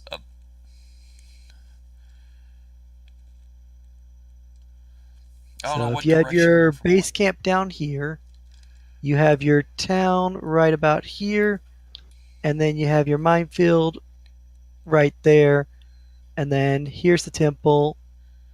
Here's where you're supposed to go, and then there's pretty much your exit off the road to go up the beach. And that is pretty much like day 1 and then day 2 of tracking.